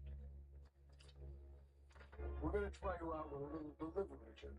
It's for a private lottery ticket. Wow! You guys run numbers? Well, not fancy, you know, ones and zeros mostly. 0101100101. What does it mean? It's just gibberish. 10100111010.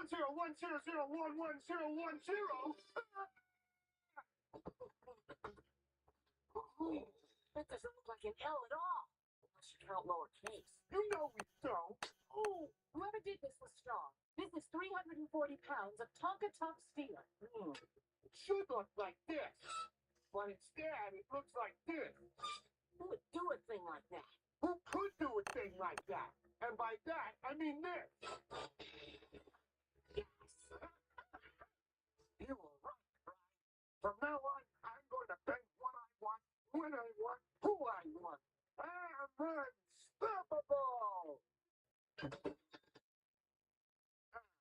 Dear Santa, Please don't bring me any gifts.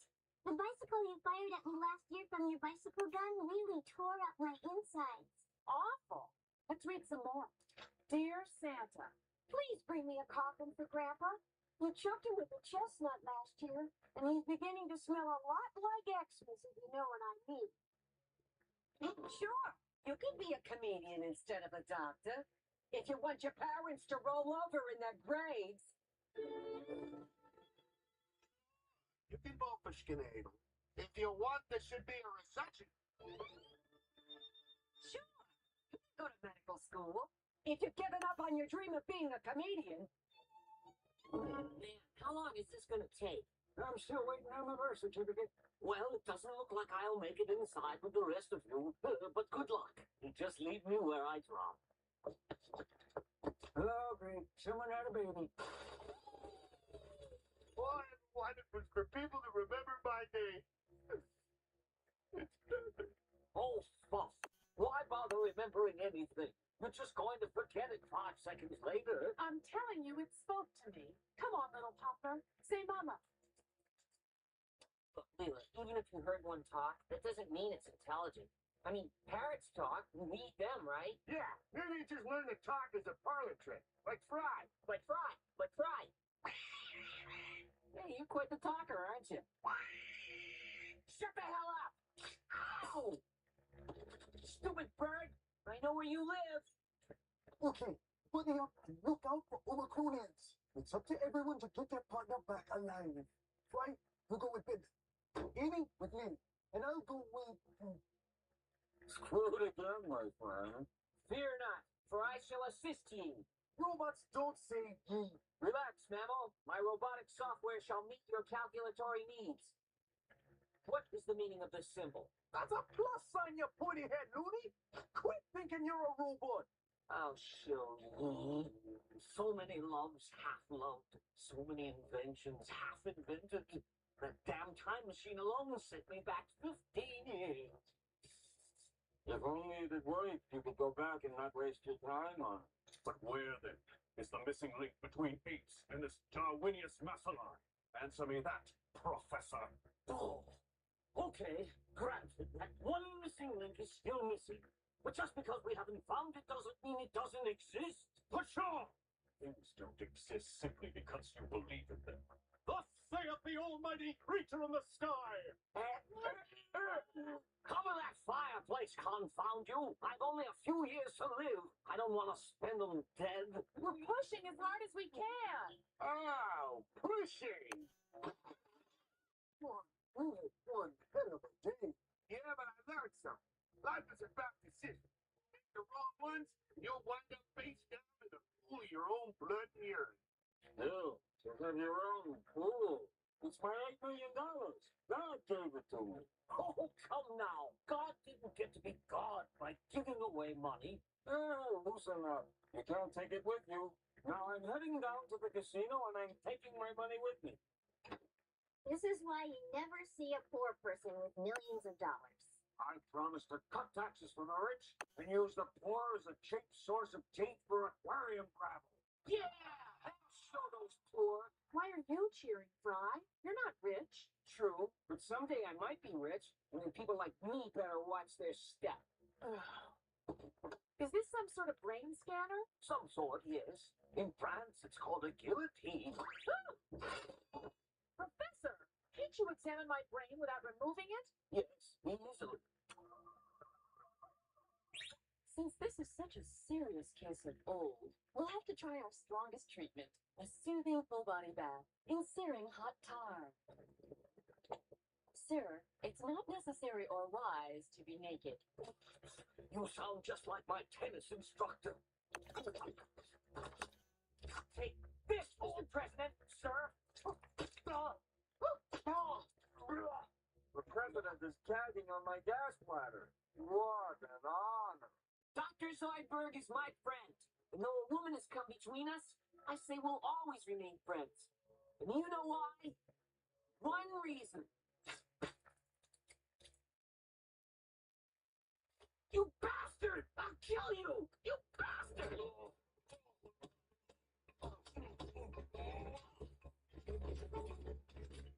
We three idiots will finally have our revenge! I don't think so. You two make me ashamed to call myself an idiot. We'll be crushed if we don't equalize the pressure. How do we do that? That should do it. We're all gonna die! Wait, I'll be back in a minute.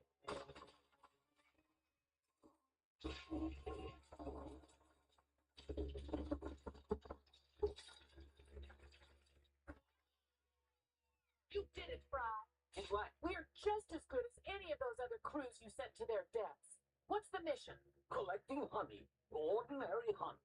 Doesn't sound so dangerous. This is no ordinary honey. Leader, evolution has programmed our fabulous male brains to take anything anybody else thinks is important and make it bigger. You see my new 301-inch TV? Hypno Film is brought to you by the Magnus Alex 302-inch TV. It's bigger. Oh, hell! Sergeant Burnson speaking. Tell me why I'm here. Professor? Oh, very well.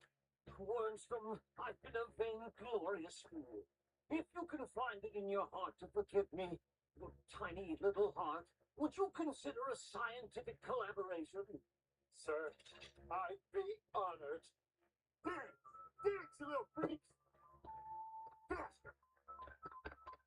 Faster!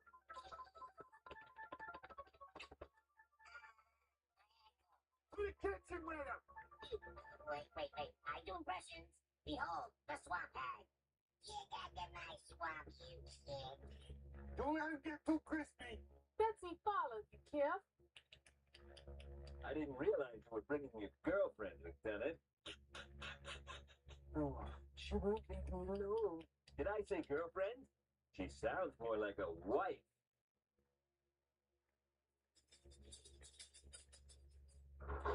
Come alive!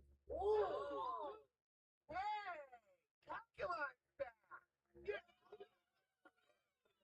Hail science!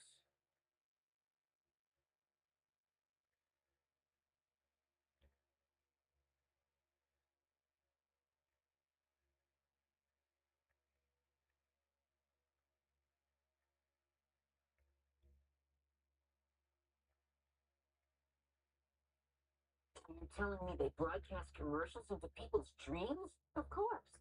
But how's that possible? It's very simple.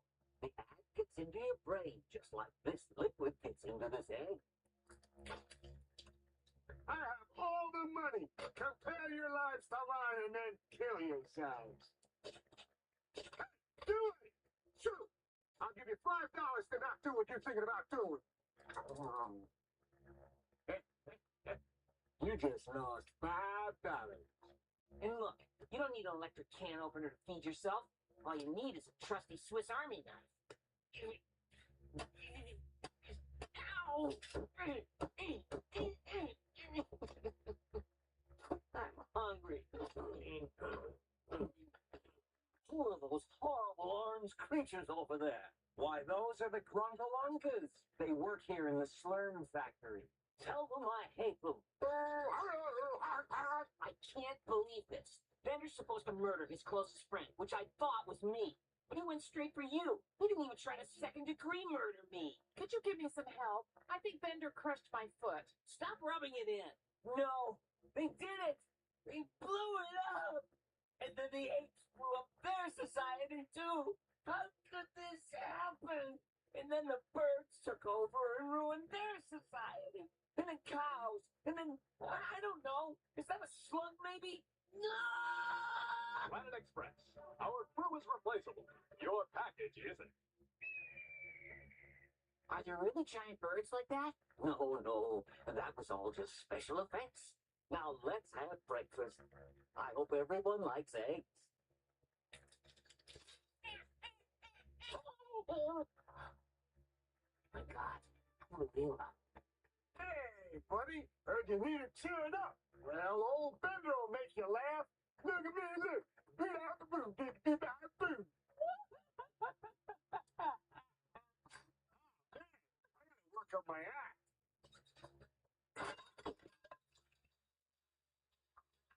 I've never seen anything like this. Why is there yogurt in this cup? I can explain that. See, it used to be milk and, well, time makes fools of us all. That's what I call a hostile makeover. Here, Joe? No, thanks. I make my own. Bullseye's relative. Do you have any idea how he got so crazy? Little one? Oh, yeah, they say madness runs in our family. Some even call me mad. And why? Because I dared to dream of my own race of atomic monsters. Atomic supermen with octagonal-shaped bodies that suck blood out of you. Have you gone mad? Probably. It's one of the symptoms of Tritonian hypermalaria. You mean the incurable disease that causes fever, spasms, insanity, coma, and finally death? Yes. Bender, quit giving the slave drivers pointers. Yeah, remember who your real friends are. I'll tell you who I remember. Anopsis. Twiddletot. What's his name? He was the greatest of all. Give this to my son. You got. Wait, I didn't tell you where he lives. Hey, I think your son might also like those boots. All the coolest robots are in this fraternity. Mate in 143 moves. No, poo! You win again! Oh, nerds! Dean Epsilon! I know all about your Department of Pool Boy studies. And Dr. Wernstrom. Actually, Professor, we merely called you here to say, surprise. Huh? And you, Coach Smalley, or should I say, Coach Hairpiece. You sold my body to who? I can't reveal that information, but you look like a nice robot. Tell you what, I'll give you $50 for the kid. Hey, my clothes are worth $50. Deal. I gotta say, I'm really enjoying the day out with you people. Hey, a suicide booth. So long, suckers. Sorry, Bender, that's just a phone booth. Oh. What were they used for? In New York? Bathrooms. Oh, I'll be out in a sec.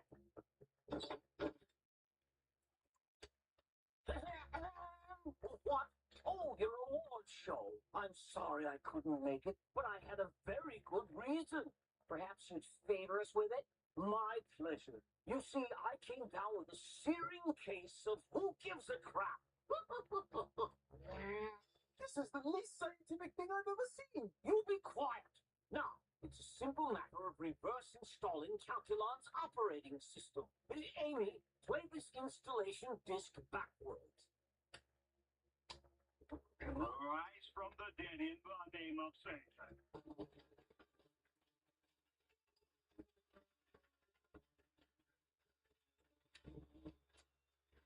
So long, suckers!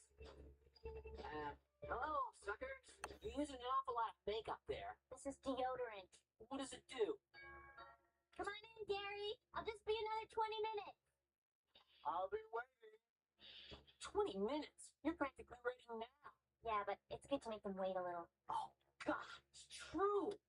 Remember, Professor, Bender is Santa, so we don't need to hurt him, right? Yes, yes, yes. You sound like a broken MP3. Oh. Sir, don't you remember what I told you? No! Be careful, my little teeny weeny. That's just a fun little Betsy now. Oh, she's talking to you, kid. What are you yapping about? This time, it's your reckless disregard for the environment. In fact, I'm gonna go join those protesters. This is an outrage. I demand you hand over your captain's jacket. This is my normal jacket. I've had it for 10 years. I said hand it over. Time sphere. We have scrunched upon the universal machine language time code. The key to time travel. Whoa. What's the secret of time travel doing on Fry's ass? It was bound to be somewhere. What if one of us is the creature? Could be any of us. Fry, Leela, Amy, Joybird.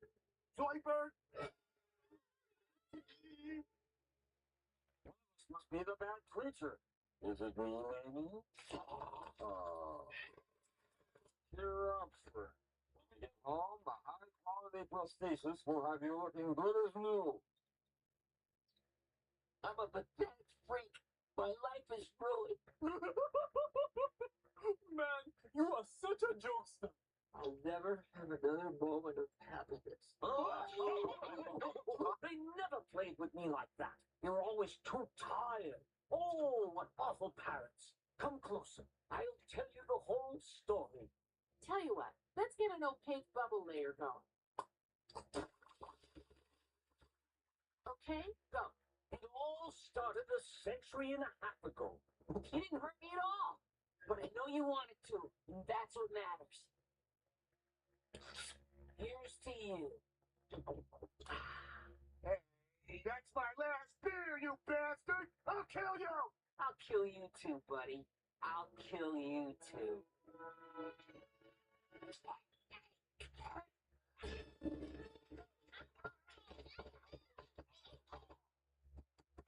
Don't press that button!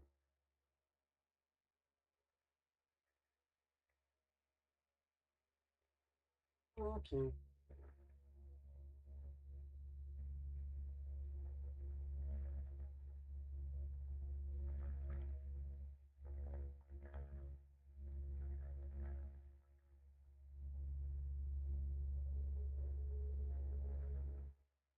Wait a minute. Is that blip accurate? Yep. It's December 31st, 2999.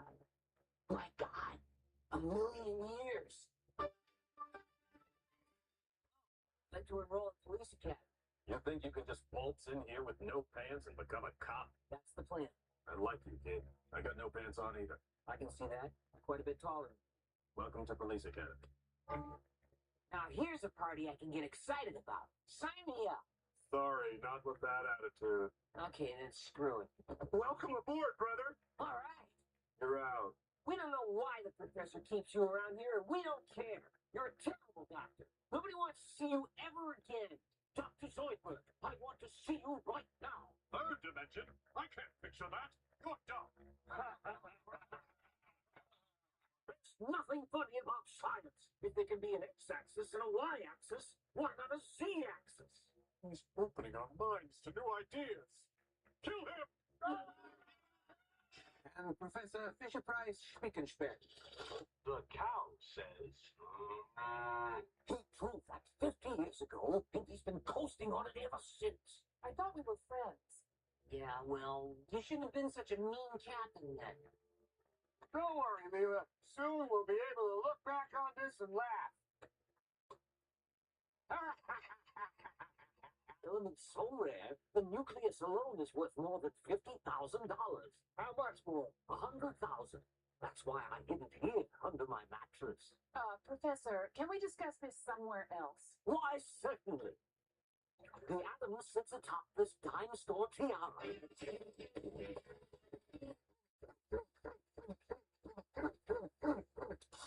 Easy, baby. You don't want to get hooked on this stuff. No need to worry. I don't have an addictive personality. Every chef knows this is the place to get exotic gourmet ingredients. Among other things.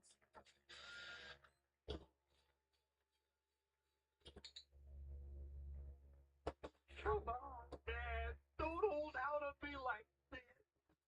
I swear the wind fired some kind of hellish blackout ray. It erased that planet like 18 minutes of incriminating tape. I just wish I understood why I should care. And before he could even wipe his mouth, Strug was joined by Schwab. So? Look at all these guys. Do you have any idea what the average length of their reigns was? 80,000 years? No, 1 week. Damn. We wouldn't have asked unless it was really high or really low. You know the worst thing about being a slave? They make you work, but they don't pay you or let you go. That's the only thing about being a slave. Our new employee of the month is Frank. He's been working so hard, we barely even see him. It's strange, that. There's nothing strange about it. He's just out of sight around this corner, exterminating mice. Myself. Oops. The elves are back.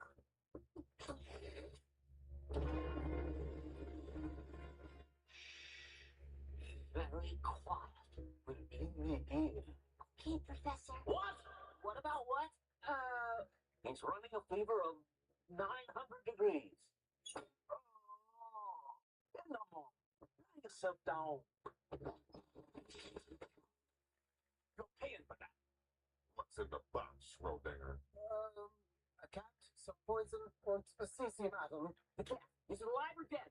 Alive or dead? Answer him, fool. It's a superposition of both states until you open it and collapse the A function. Says you. There's also a lot of drugs in there. Whoa. You can't censor me just because I'm an obscenely bad role model. As unclean as it makes me feel, I agree with Bender. Kids don't turn rotten just from watching TV. Yeah, give a little credit to our public schools. Melba, dinner time! But Mom, I'm playing with my collectible. No! This time we thought he was a powerful super being, and he was just a child. He's not a child. He's 34. Welcome to your new life of simple tranquility. Forget that. I say the whole world must learn of our peaceful ways. By force. The scorching heat has melted the polar ice caps, causing floods of biblical proportion. They called me crazy for building this ark. You are crazy. You build it with same-sex animal couples. Hey, there are parts of the Bible I like and parts I don't like. All rise for the Honorable Judge 723. Be seated. Organized crime is a plague on our society, and I will not tolerate any form of intimidation. All rise for the Honorable Judge 724. Good day. I'd like to say I'm prepared to tolerate several, if not all, forms of intimidation during this trial. With all your modern science, are you any closer to understanding the mystery of how a robot walks or talks? Yes, you idiot. The circuit diagram is right here on the inside of your case. I choose to believe what I was programmed to believe. 60,000. Oh, I will have to ask my manager. Amy, you don't go up from the sticker price. I thought it was an auction. He is not too happy. I'm sorry. 80,000? I'm confused. Now, tell me, Fry, which one of these ladies are you involved with? Get me out of the word. No. It's an emergency, sir. Come back when it's a catastrophe. Very well. And that's why it was all mined out, leaving the planet completely hollow. Yes, but what about the animals? The one. The animals. I didn't say anything about animals. Now it seems the planet will collapse within 3 days. Incidentally, this will kill all the animals. We're gonna die! It's every man for himself! Help me, Leela!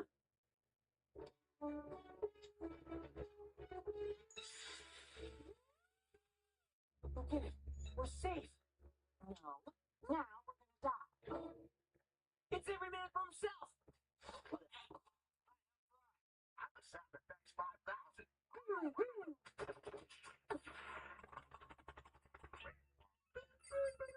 Wow, that would be impressive if you were human. Yeah. Promised myself I wouldn't pose naked until I was married. Sorry, it's in the contract. All female employees must pose nude if requested. That's discriminatory. No, it's in all our contracts. Just mine. All female employees must pose nude if requested.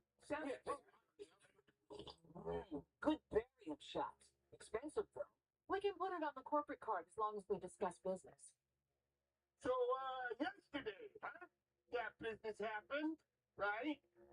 Somebody? I'll just pay for it. The show looks so cute. Kids will love it. And it looks so cruddy. Their ironic hipster parents will love it. Thanks, guys. But let's be realistic. We all know any TV show that's even slightly good gets canceled. Sometimes 2 or 3 times.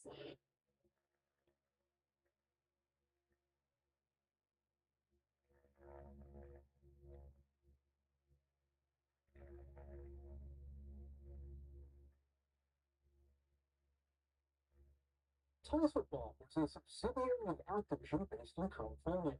Founded originally in 1989, the company went on to create the hugely successful Skylanders franchise before breathing new life into 90s gaming icons Crash Bandicoot and Spyro the Dragon. For a time, the studio appeared to be going from strength to strength until the early 2020s when their staff members steadily dwindled and they stopped making games of their own, with one notable exception. That was Crash Team Rumble, an online multiplayer Crash Bandicoot game that was ultimately short-lived. In this video, I'll be asking the question, what happened to Toys for Bob?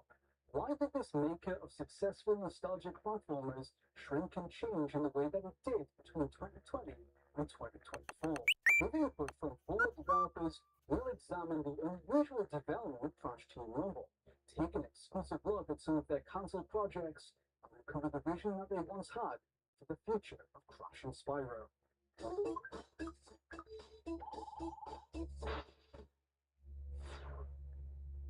Toys for Bob marked its debut in 1991 with Star Control, a landmark sci-fi strategy action game for home computers and the Sega Mega Drive. In the following years, they would develop a number of follow-ups before they pivot to licensed games around the turn of the century. Throughout the 2000s, games using TV and film licenses were a booming business, and Toys for Bob was keen to take advantage of that. Their work on games like Madagascar provided the studio with a steady stream of revenue, allowing them to support their growing crew of developers. These games were published by Activision in the beginning of a close partnership between the two companies. In 2005, they would deepen their ties further when Activision acquired Toys for Bob in its entirety. In the short term, this allowed the team greater stability and the opportunity to work on Activision franchises like Tony Hawk, but uncertainty lay ahead. While the Toys for Bob's licensed games were generally well received, the market had become crowded with low-quality titles pumped out to meet tight deadlines. By the late 2000s, this once bountiful well had become poisoned. Players were gravitating towards licensed games less and less, prompting Toys for Bob to begin shifting away from them. But the studio needed now was an IP of their own. They began an initiative to find the next big thing, the backing of Activision.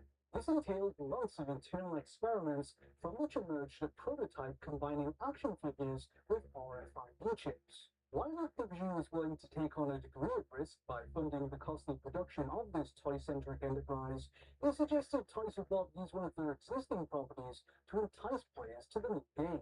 They would ultimately choose Spyro, a decision that studio founder Paul Ritchie has said was key to defining the style and humor of the series, and instrumental to it finding an audience. The project was given the working title of Spyro's Kingdom, before eventually evolving into Skylanders Spyro's Adventure, which launched in 2011 to huge commercial success. This marked the genesis of a popular new franchise, spawning multiple sequels and spin-offs. Toys for Bob would go on to develop these games alongside fellow Activision subsidiary Vicarious Visions throughout the 2010s. But the Toys to Life craze that the developers had kickstarted with Skylanders eventually trailed off as the decade went on.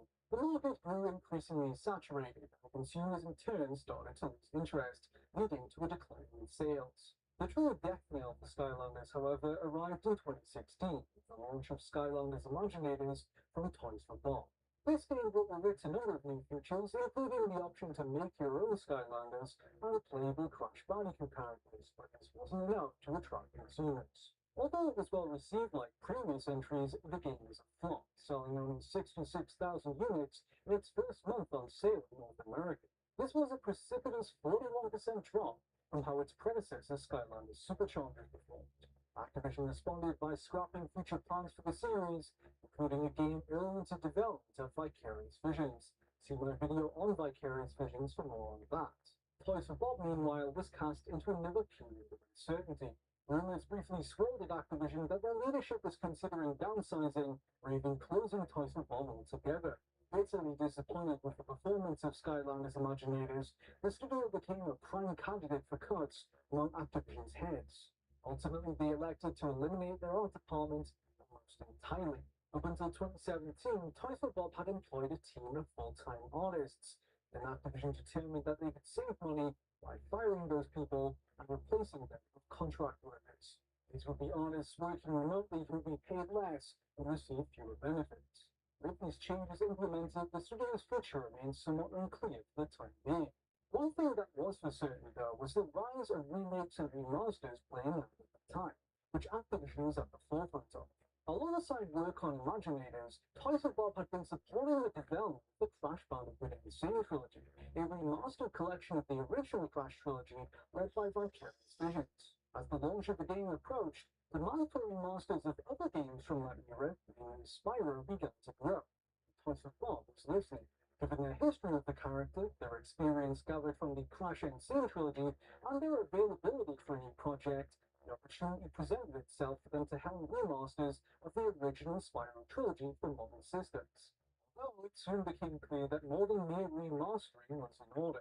Early into development on the project, Toys for Bob made contact with Insomniac Games, the creators of the first Spyro games, in an effort to procure the relevant source code. However, they were told that Insomniac had lost the original assets, and rumored to have been misplaced during a company move. In order to move forward, Toys for Bob had to essentially rebuild the entire 3 games from scratch. This entailed a painstaking process of combing over every creature and environment in an emulator and faithfully recreating it, consulting the original developers when necessary. They were aided in this endeavor massively by an invention called Spyroscope, which was made by a single programmer at the company named Steve Mariotti. This was a piece of software written over the course of just 2 months that scanned each game in an emulator and extracted the shapes and positions of each asset in the game world. In 2024, I spoke to Steve Mariotti, who offered the following technical specifics on how he achieved this. Quote, I hacked up an open source PS1 emulator to inspect the PS1 memory, and sent data over WinSock TCP sockets to a separate program I wrote using OpenGL running on the same computer to visualize and export the data. Spyroscope allowed them to essentially take a reading of each environment, including where every enemy and element was placed, so they could reimagine the art with the exact same scaling and level design intact.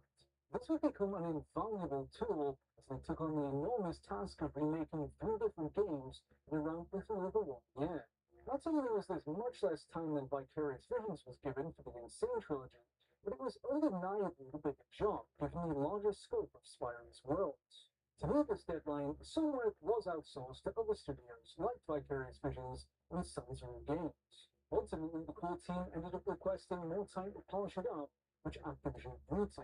The Spyro Reignited trilogy was pushed from its initial target of September 2018 to its final release date of November 13, 2018.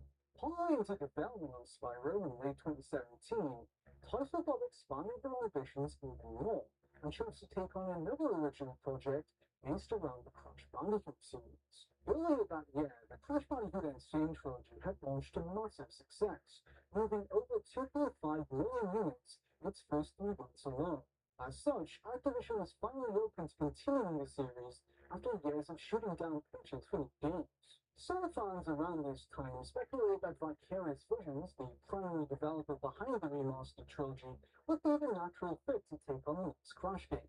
but that was never planned to be the case. Before the Insane Trilogy was even finished, Activision had already decided that Vicarious would shift towards providing additional work on Destiny 2 and Call of Duty. This left an opening for Toys for Bob to pick up the baton.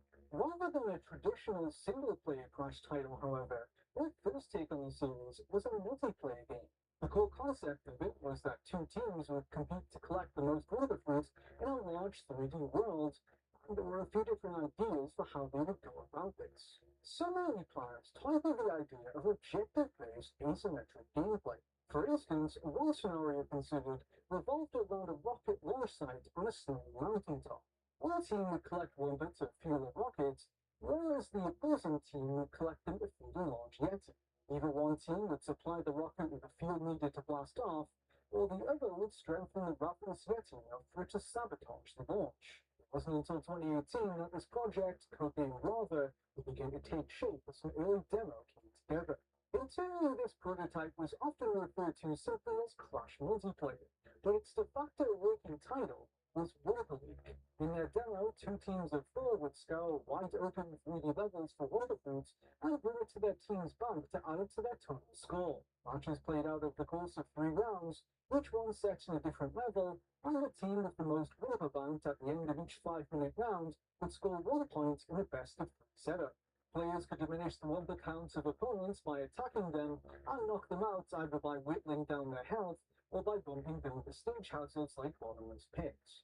Over time, the gameplay evolved somewhat, and in addition to wonder, players would also collect melons and capture bananas by standing on pads for a few seconds to mark them for their team.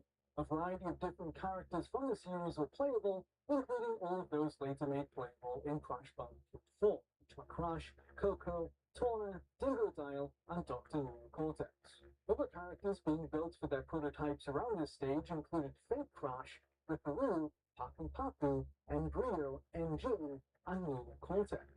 Each of the 5 characters from Crash 4 played essentially the same as they did in that game, with a few extra movement and combat options that were unique to each of them.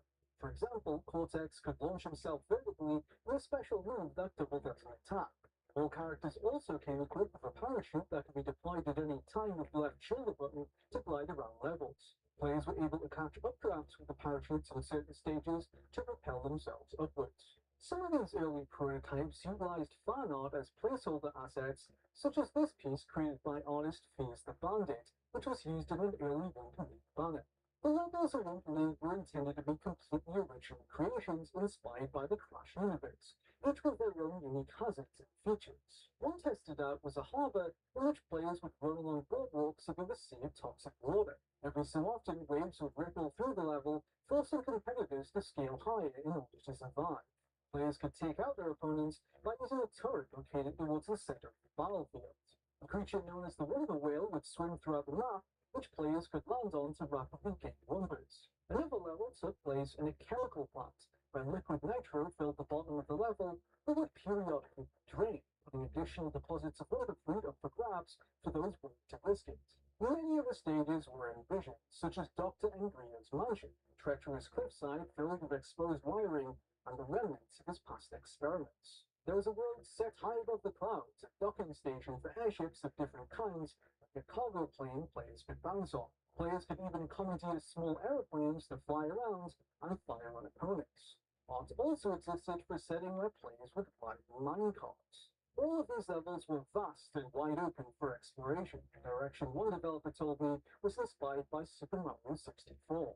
Early in development, Wonder League toyed with a handful of mechanics that were ultimately never implemented, like animal companions who would assist you, mounts, wall running, rails characters could ride on, and the ability to grab and throw players. At one point in 2018, the team even considered adding characters from other Activision franchises to the roster, such as Ghost from Call of Duty, who would have been joined by Brian Dog, although these characters never advanced beyond the concept phase. During this exploratory period, Wonder League was being envisioned as a standalone multiplayer game, but as 2018 went on, the project entered a state of flux. After assembling their initial prototypes, Toys for Bob drew plans to create single-player tutorial levels for the game. These would have essentially served as a way to get players to grips with the moveset of each character before heading online. One of them was set in a prehistoric world where dinosaurs roamed. At some point in the making of these stages, Toys for Bob's leadership decided that they wouldn't stay with what they had built to develop a brand new single-player Crash Bandicoot game. This was initially discussed as a possible reboot of the series, codenamed Quantum. They went from putting the finishing touches on their Spyro trilogy to conceptualizing a Crash Bandicoot multiplayer game, and now a single-player title as well, all at various stages of development simultaneously. As work on Spyro was gradually wrapping up, Project Quantum shifted to become the studio's primary focus, with Roadblock being put on the back burner. Toys for Bob knew that they wanted to do a new single-player Crash. According to studio head Paul Yan, they arrived at the concept for their project by reviewing the critical and commercial success of each past game. They determined that the pinnacle of the series in terms of both sales and reviews was the first few games. Therefore, they decided to create a direct sequel to Crash Bandicoot World, the third game in the series, effectively ignoring titles that had taken place after it in the previous timeline. This project would become known as Crash 4, sometimes stylized with the A in Crash replaced with a 4 in some internal renders. The developers of Crash Bandicoot 4 made a concerted effort to make the game visually distinct from the Insane trilogy from the beginning. Reasoning that they did not want it to be perceived as a sequel to the remasters or DLC for it. They wanted it to be immediately recognized as something new and standalone, hence its shift in art design. The look of the game would be guided by art director Josh Nadelberg, who had previously overseen the Spyro Reignited trilogy. Many of the same contracted artists from that project were retained to work on Crash. Over the course of pre-production, the game was subject to a number of notable cuts and changes as the developers honed their vision. At one point, they considered having recurring Crash foil Ripperoo return as a mini-boss in a Bully Bayou level. This was later excluded due to time and resource constraints. One character that played a major role in the game was an alternate reality version of Crash's past love interest, Tawny. Toys for Bob's artists proposed many different takes on the character, such as this rendition by Rob Doremus that adhered more closely to her original design, and some that were more radical, like one from James Long Martin, which imagined her as wielding a boomerang and carrying a Billy Bandicoot in her pouch. Tawny's boomerang was something heavily considered as a possible game mechanic throughout pre-production, appearing in a number of different sketches before being scrapped in favor of a grapple gun. Another element under consideration early on was the idea of having warp rooms, the 3D hubs present in Crash 2 and 3 that allowed players to enter levels in an order of their choosing. These were dropped as the team determined that they wanted to adopt a more linear structure for their narrative and gameplay design. The music of the game was given much thought as well, and could have taken a somewhat different direction at one point. Grant Kirkhope, the composer from such games as GoldenEye and Banjo-Kazooie, created a number of tracks to pitch his take on the game. He wrote demo songs based upon early level descriptions he was provided, but they were ultimately rejected. The final soundtrack was composed by Walter Mayer, who previously worked on Killzone and Grand Theft Auto. Crash Bandicoot 4, Quantum, had by all accounts a symbiotic relationship with its counterpart Project Lava, aka Bumblebee. Technology, character movesets, and tutorial levels were lifted from Lava to become the initial basis for Crash 4. A prime example of this is the aforementioned prehistoric stage from Lava, which later evolved into Crash 4's Dino Dash level, wherein the player is chased by a ravenous T-Rex. The notion of Bumblebee including those single-player tutorial levels was abandoned as Crash 4 became established. In a similar vein, many of the concepts for multiplayer maps in Bumblebee were reworked into stages for Crash 4. The Nitro Processing Plant became the level Nitro Processing. Cortex's mountaintop rocket site morphed into the Icy Mountain Lab seen throughout the 11th dimension. Ideas for a map set aboard aircrafts led to a set piece at the end of the Great Escape, where Crash has to leap between cargo falling out of the back of an aeroplane. Production on Crash Bandicoot 4 lasted around only 18 months between 2018 and 2020.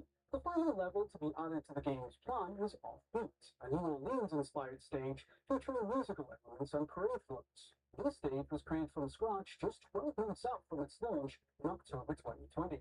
Like the Spyro Reignited trilogy before it, Crash Bandicoot 4 It's About Time was subject to a quick turnaround, despite the fact that staff were forced to work remotely for the last months of its production amid a global pandemic. Over the course of that development, Wacom Company stalled after 2018 as they focused on Crash Bandicoot 4. and went from initially being thought of as a standalone game to possibly being an add-on. During this time, Toys for Bob was considering releasing Rumble League as a free update for Crash 4 that would launch around 1 year after it did. Crash 4 released in October 2020 on the PlayStation 4 and Xbox One, and according to this early plan, Rumble League would have followed in around September or October 2021 on those same platforms. In the months leading up to that, they were set to carry out both closed and open beta tests throughout the summer of 2021. Rumble League was intended to launch with 12 levels and 16 different playable characters. Most of those would have been returning heroes and villains from across the series, but they had also considered a myriad of fully original characters made specially for this project. During early deliberations in 2018, artist Nicholas Salviori put together a poster containing a plethora of fully original Crash characters he had conceived of. Former developers say that this was made as an inspiration piece. None of these new characters were formally approved for inclusion in the game, but served to demonstrate the diverse possibilities of the Crash universe in a multiplayer context. Despite it being a multiplayer project, the developers did explore ways for the Rumble League to feature narrative elements that could have possibly unfolded over the course of future updates. In the universe, the Rumble League would have been an esports-style competition set in the Rumble Islands that attracted people from all over the Crash Bandicoot world. Not only would past Crash characters like Ripperoo or Pac-Man come out of the woodwork for it, it would have also drawn in previously unseen amphibians from foreign lands, a concept heavily influenced by the Olympics. A multitude of these were sketched out as potential playable characters, many of which were inspired by different places from around the world. For example, there was a German hamster with a Tesla coil helmet who would have been one of Cortex's minions, a Canadian beaver girl, and a mole inspired by a Wyoming coal miner. Others conceptualized included a gun-toting hyena, an opera-singing cow, a pirate bird, and a cat-bat hybrid named Catbat. This last character, which was inspired by David Bowie, was conceived as a creature who could fly through levels and swoop down to attack. It was later teased in one of Crash Bandicoot 4's unlockable ending art pieces, where it could be seen alongside the game's main cast. One story concept floated was that it would eventually become clear that the people behind the Rumble League competition held some kind of nefarious intentions. The developers discussed an idea for the main villain being an evil CEO pulling the strings from behind the scenes, although how exactly this plot would play out in-game was not determined. While Rumble League was, at the time, being considered as a possible free update for players of Crash 4, it was set to feature in-game microtransactions whereby players could purchase cosmetics for their characters. A robust selection of skins was being mapped out, all of which could be leveled up by completing matches with their equipment. Through this unique progression system, players could upgrade their skins over time. Every skin was planned to feature 3 different variations, starting off fairly rudimentary before growing gradually more elaborate and flashy. For instance, there were ideas for a zombie Crash skin whose body would gradually decay as you upgraded him, or a Dingo-Dial space marine who, upon reaching Tier 2, would fall victim to an alien parasite. By Tier 3, the creature would have fully taken over and transformed Dingo-Dial completely. Players would have also been able to collect backpacks, which would contain the different themed parachutes that they could deploy during gameplay. By the summer of 2020, Toys for Bob had devoted over 2 years of on and off work to developing their ideas for the Rumble League, codenamed Lava. Fellow workers told me that they were genuinely passionate about the project and believed its potential. As it quietly continued in the background of Crash 4 midway through the year, the company began drawing plans for a third project that could have possibly been their most ambitious game yet. At the direction of the studio's management, a small team of developers started imagining the future of Crash Bandicoot, which they were simply calling Crash Bandicoot 5. As the name suggests, this was a direct mainline sequel to Crash Bandicoot 4, and like its predecessor, it would have been another single-player 3D platformer that was set to bring back a number of past characters from across the series. Crash 5 intended to reintroduce plot elements to the series that were first established in 2004's Crash Twinsanity. In that game, Crash visits the Academy of Evil, a school for villainous children that was once attended by Dr. New Cortex.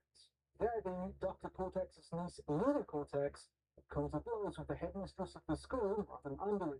According to their initial concept, the Academy of Evil would return in Crash 5 as the game's main setting. It had been greatly expanded over its previous appearance and would have functioned as a hub world of sorts. Crash would have explored the campus grounds, a dark, foreboding world filled with Gothic architecture, danger around every corner. In this incarnation of the Academy, its faculty have been made up of past Crash Bandicoot villains like Engine, Rio, and Dr. Cortex himself.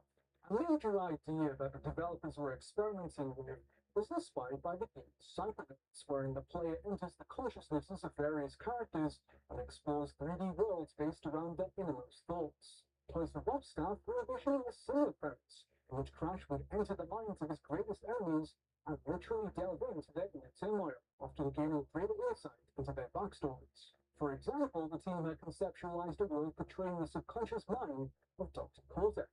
In this realm, players would traverse the landscape comprised by Cortex's greatest fears and most significant memories. Some ideas for this included seeing him capture Crash and Coco in the wild before their mutations, navigating a creepy circus from his childhood, and meeting Cortex's family, a collection of oddballs and lunatics. There was his elderly mother, Mama Cortex, with her deadly weaponized walker, his hunky Adonis older brother, Yuji Cortex, Ada Cortex, his sinister nephew with proclivity for experimenting on animals, and his sister, Sarah Bella Cortex, who was a high-tech dentist, comparatively the most normal of the bunch.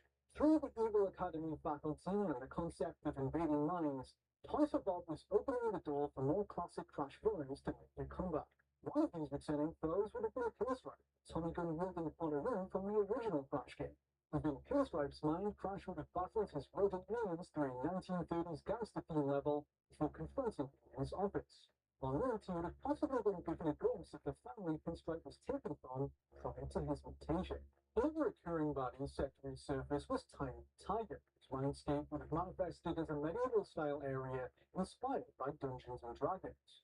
In this section, Crash would have to navigate a perilous castle rigged with traps, making his way down to its cellar where he would find Tiny's lair, a hoard of gold, treasure, and weapons. Tiny would eventually emerge from the shadows to fight it in the depths of the subconscious. Other characters lurking in the Academy that were sketched out included Madame Angeline and New Cortex. This was the original concept for Crash 5. As time went on, the project's ambitions expanded well past the scope of the Evil Academy. Soon they decided that the game's main antagonist would be Uka Uka, masked spirit introduced in Crash Bandicoot Warped and set up to re-emerge in Crash 4's Secret Ending. In Crash 5, he would have returned with a vengeance, wreaking havoc across the Academy of Evil and beyond. In the story, Uka Uka would have gained access to an interdimensional portal hidden beneath the Academy that would allow him to travel to the universe of Spyro the Dragon. There he would use his magic on the Dragon Elders, piercing one of each of their feathers in a ritual to corrupt them. Dragon Elders would then do his bidding, bringing Spyro's dimension into chaos, and in turn threatening Crash's home as well. Crash and Coco would follow his path of destruction and embark on an adventure traveling to and from Spyro's reality in pursuit. He would eventually encounter and befriend the heroic dragon, teaming up to restore the Dragon Elders and defeat Uka. They would follow him through the various realms from the original Spyro game, like Artisans, Peacemakers, and Magic Crafters, which they would find besieged by Uka Uka's sorcery. Along their journey, they'd collect dragon feathers as they undid the dark magic afflicting the various characters they'd run into. There were some considerations for feathers that would grant characters different special powers, similar to the masks from Crash 4. In addition to a variety of different dragons, other legacy Spyro characters like the Norks from the first game would be weighed up for appearances as well. On top of that, the team did contemplate adding more gender-swapped alternate universe characters into the mix, similar to how they did with Entropy in Crash 4. Female versions of the Komodo brothers from Crash Bandicoot 2 were among those sketched out. Following around several months of early work, this was the core concept behind Crash Bandicoot 5, a full-fledged Crash and Spyro crossover, bringing back past elements from across both franchises. The project largely existed as concept art, with some early demo environments tested out.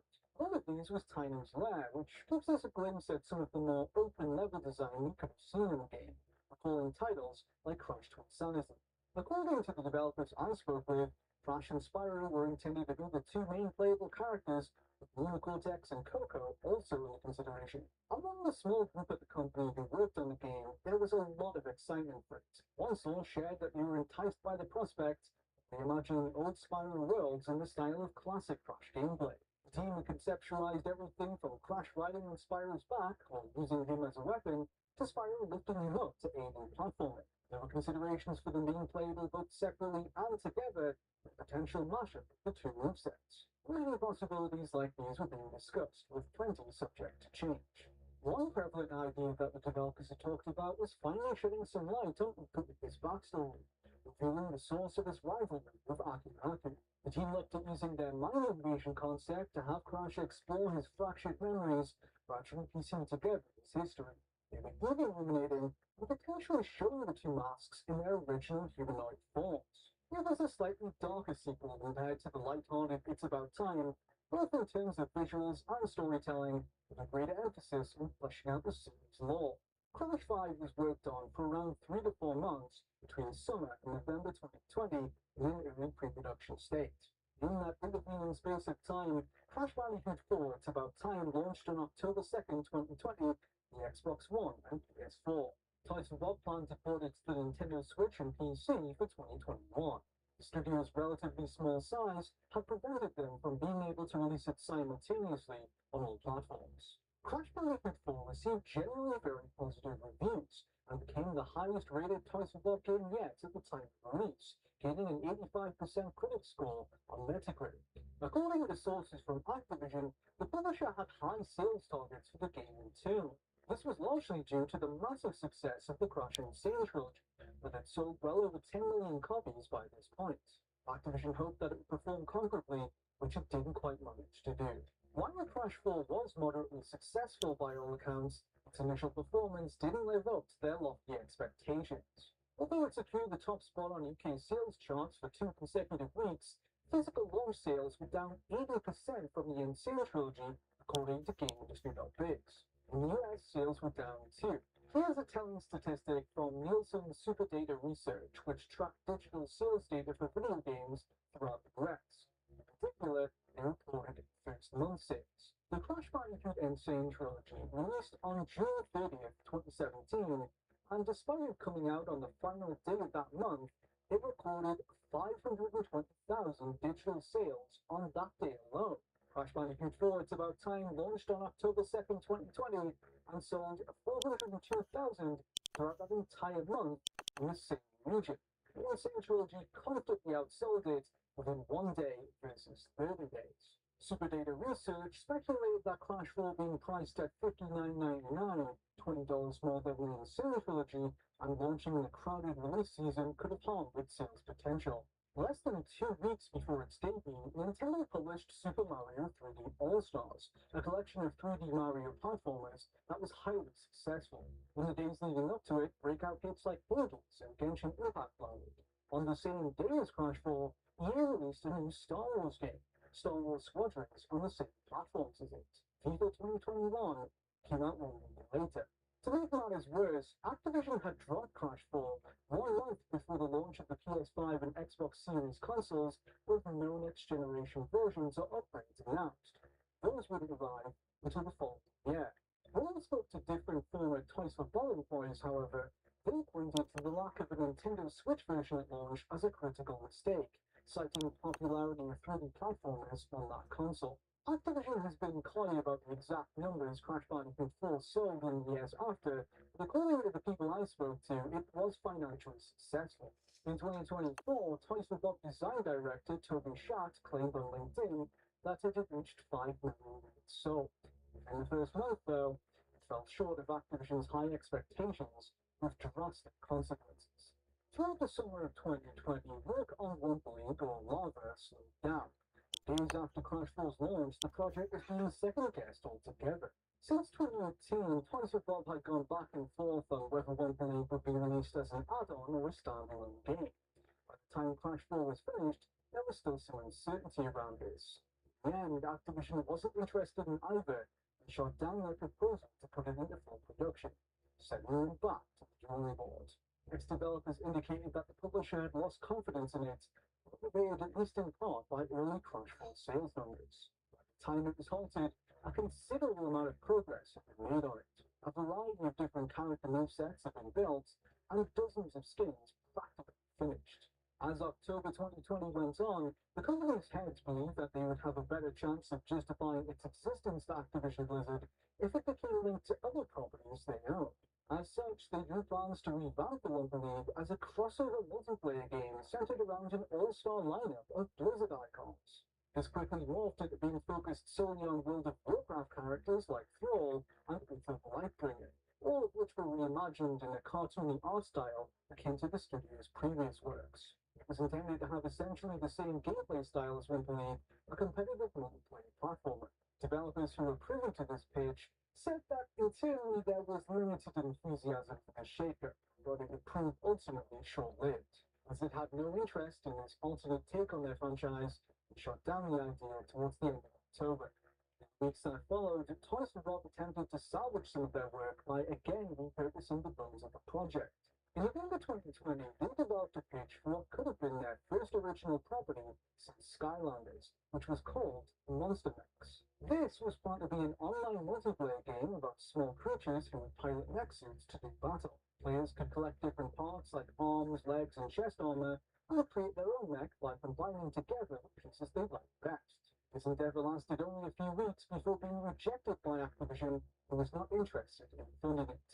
Then, 6 weeks after Crash Bandicoot 4 launched, the axe fell on its planned sequel.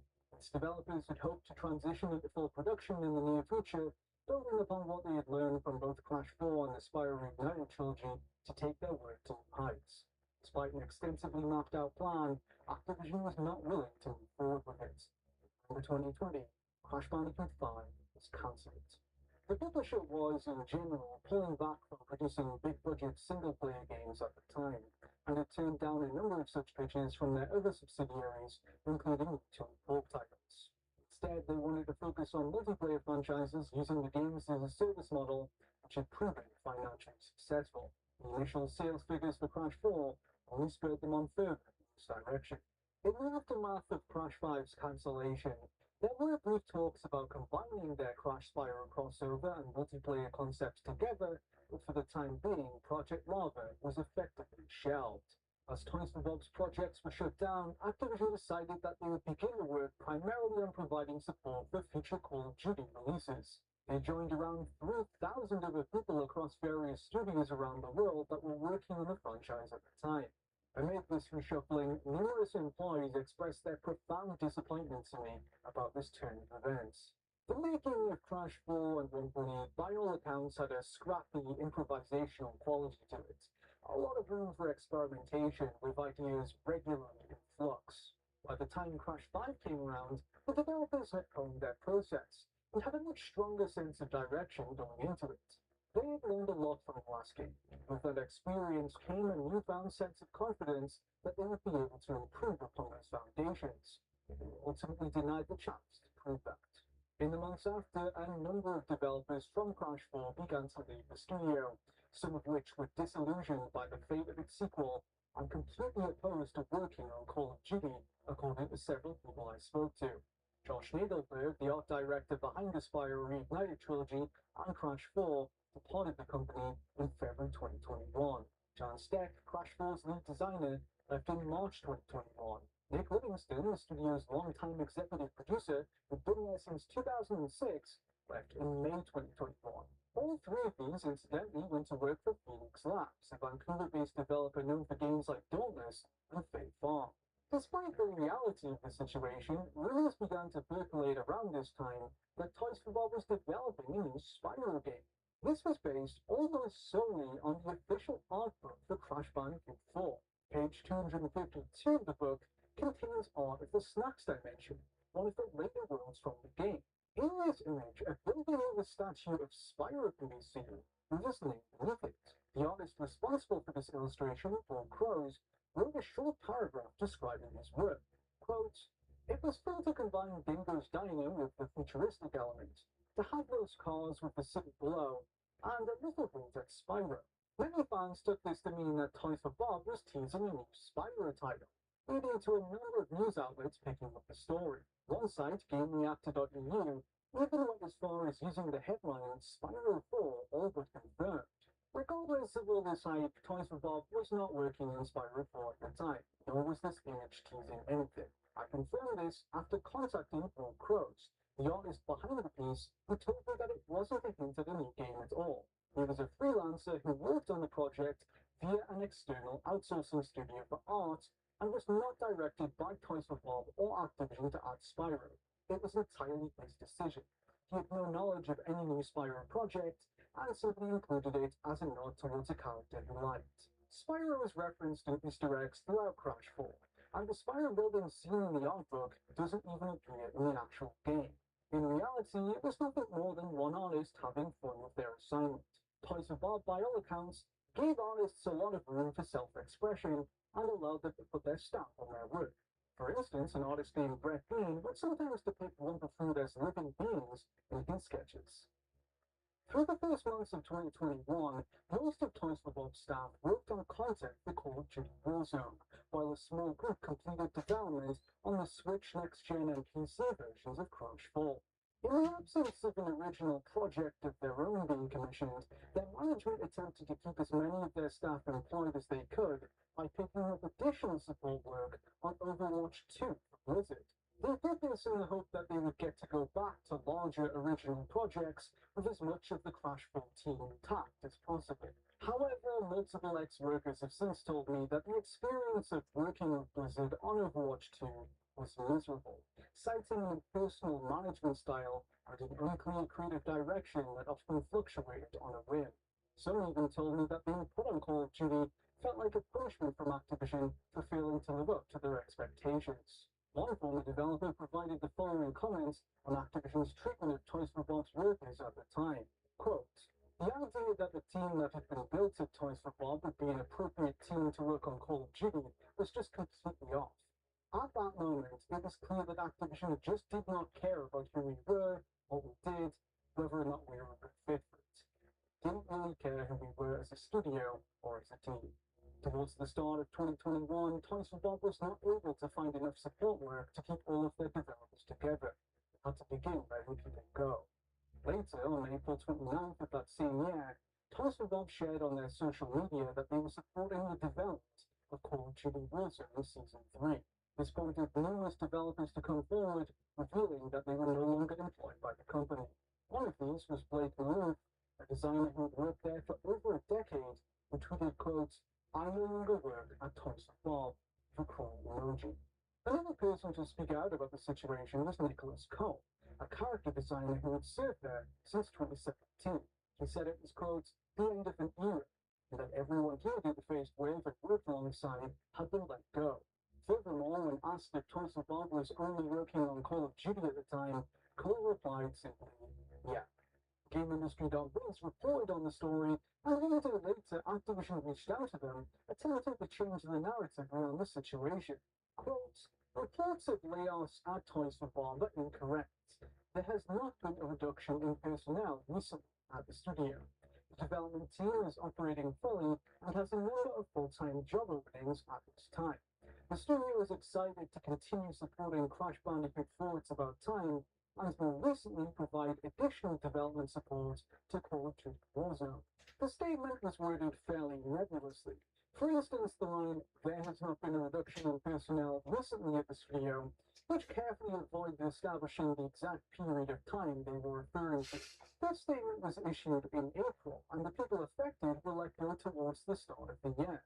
Technically, there were no layoffs at Toys for Bob around this time, as they said, but neither Nicholas Cole or any other employees ever claimed otherwise. With all that said, their claim that there was no reduction in personnel was clearly false. Many of Toys for Bob's workers at the time were there on a contract basis. These people worked for them full-time, but did essentially the same amounts of work expected from people in permanent positions, but got paid less and had fewer benefits, as I've mentioned. Activision, like many other publishers, uses contract work as a cost-cutting measure. In the first months of 2021, as Toys for Bob was unable to secure enough work for them, many people did not have their contracts renewed, and so they were let go. This mostly impacted the company's art department, which was heavily reduced, although people in other roles like designers were affected too. Some of these contractors had been there for over half a decade, going back as far as the Skylanders days. Out of the former developers I spoke to, for them getting their contract renewed every several months was just a formality. They had no expectation that they were going to be let go. Generally, most people would not define those as layoffs, but the effect is very similar. To say that there was no reduction in personnel was simply not truthful, hence why Nicholas Cole, for example, said that everyone he interfaced with had been let go. As for their claim that Toys for Bob would continue supporting Crash Bandicoot 4, that didn't turn out to be accurate either. Toys for Bob did not work on any additional content or even patches for it after this statement was made. For some of the contractors I spoke to, this saga was the last twist of the knife for an organization that often made them feel less valued than full-time workers, despite the substantial contributions they made to the games they worked on. An example pointed out to me by former employees of how little Activision valued these workers can be found in the credit sequences of Crash Bandicoot 4 and the Spiral 9 trilogy. In both games, the pets belonging to full-time staffers at Toys for Bob received a higher bill in the credits than their contracted art team. I spoke to a number of these former contractors, one of whom offered this comment, quote, "I love the people at Toys for Bob. There were individuals there that did their best to make us feel part of the team. But as an organization, Activision or Toys for Bob, wherever the buck stops, it was made clear that we were considered ultimately pretty disposable by the end." Throughout the remainder of 2021, the studio's main assignment was contributing to Call of Duty Warzone and Call of Duty Modern Warfare 2.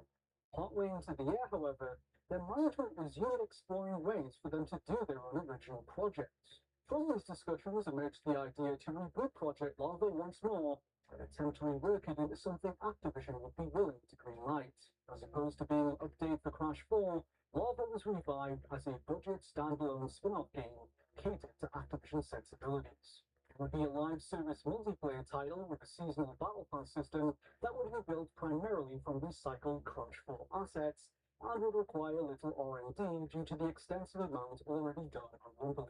While that iteration of the project had fully original worlds, this new game would consist of stages based around levels from Crash 4, like Rude Awakening and Insanity Peak.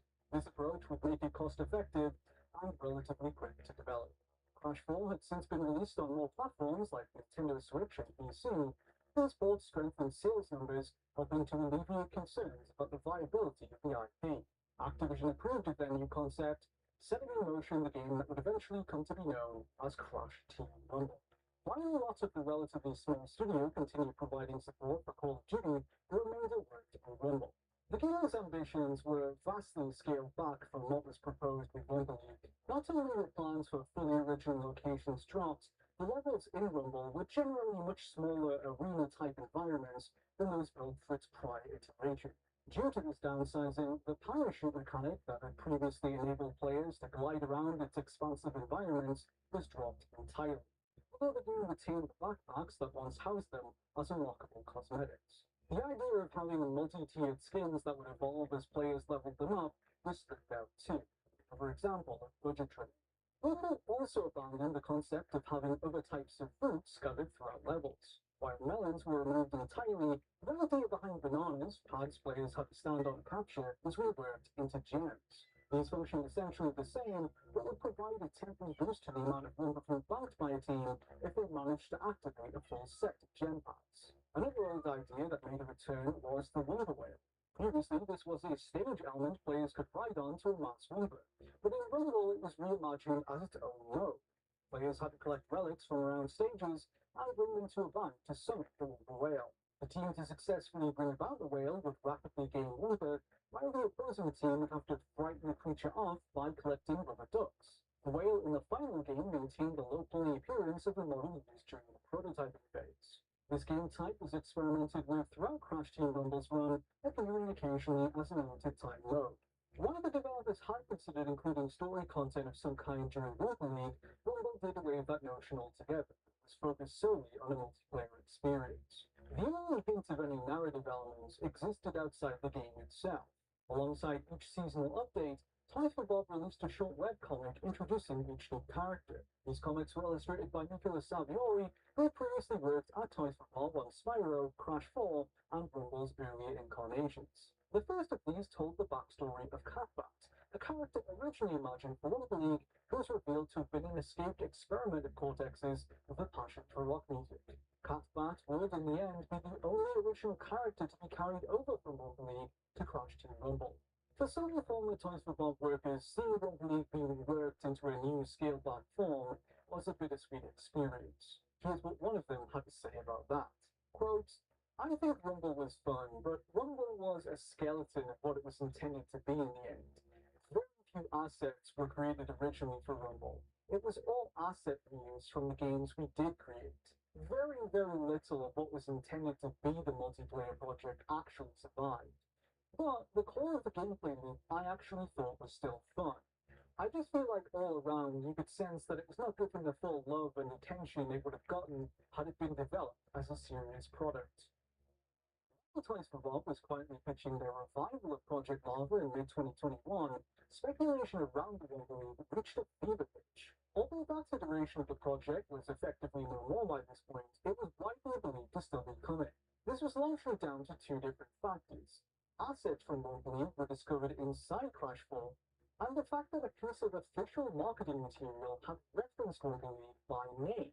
Back at the end of November 2020, after Rumble had stopped development, the official Crash Bandicoot social media accounts released an advertisement paying homage to the Uncharted series. In this clip, Crash and Coco are seen playing Uncharted 4, a note to a scene from that game in which Nathan Drake and Elena Fisher play the original Crash Bandicoot. This video primarily served as an advertisement for Crash 4 going into the holiday season, but it also included a small teaser for the once planned Rumble League. As the camera pulls away from Crash and Coco, a sign spelling out the words Rumble League can be seen in the distance. I spoke to an Activision source who revealed that this video was locked in months before being posted. Regardless, it would lead to lasting confusion as rumors and speculation ran rampant throughout 2021. A number of different theories gained traction over this period, the most prominent of which baselessly claimed that Rumble League was a party game linked to the PS1 spin-off title Crash Bash.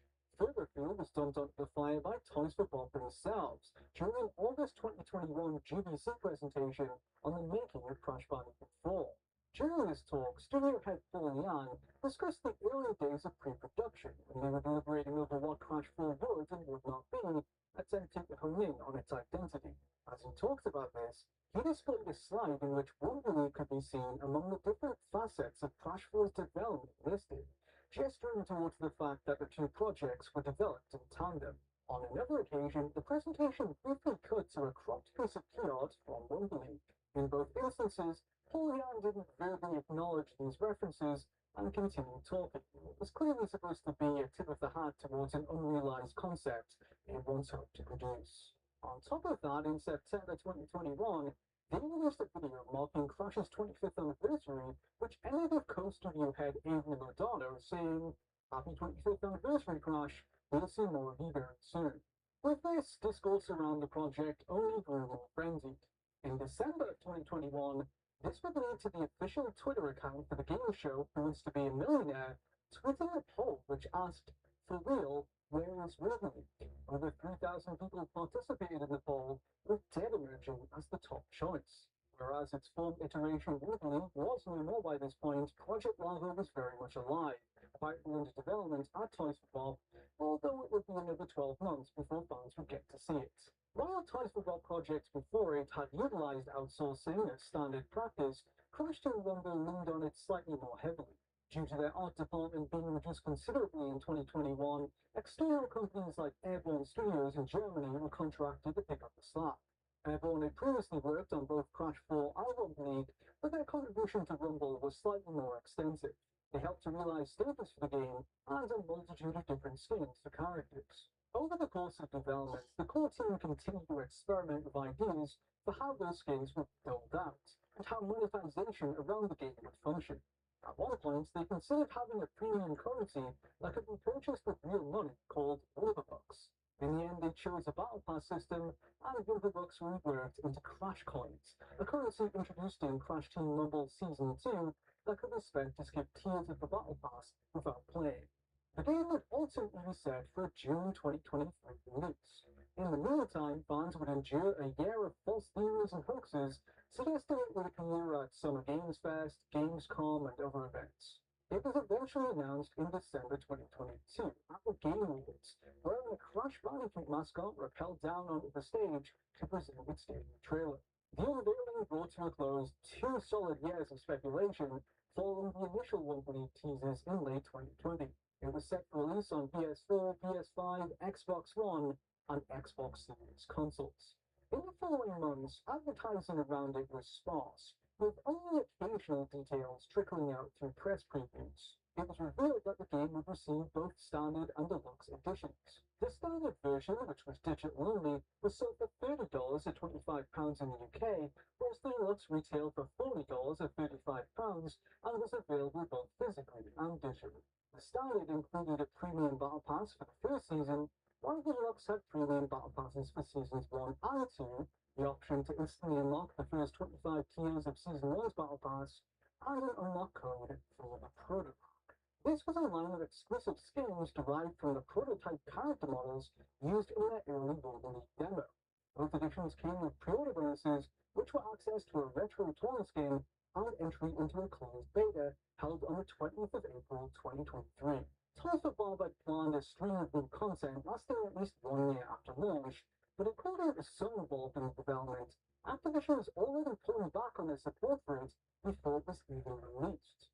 Around the launch of Crash Team Rumble, an outsourced studio that had been working closely with Activision on the game was told that their services would no longer be required. This came as a surprise to those involved, who had previously been under the impression they would be working on the game into the indefinite future. Crash Team Rumble was finally released on the 20th of June 2023 and received mixed reviews from critics, landing an average score of 67 on Metacritic. Many praised its core gameplay loop while criticizing its monetization and progression systems. Sales for the title were markedly slow out of the gate. After just 2 weeks on the market, it was outsold in the UK by the Crash Insane trilogy, which released 6 years prior. By the following week, it had dropped out of the charts altogether.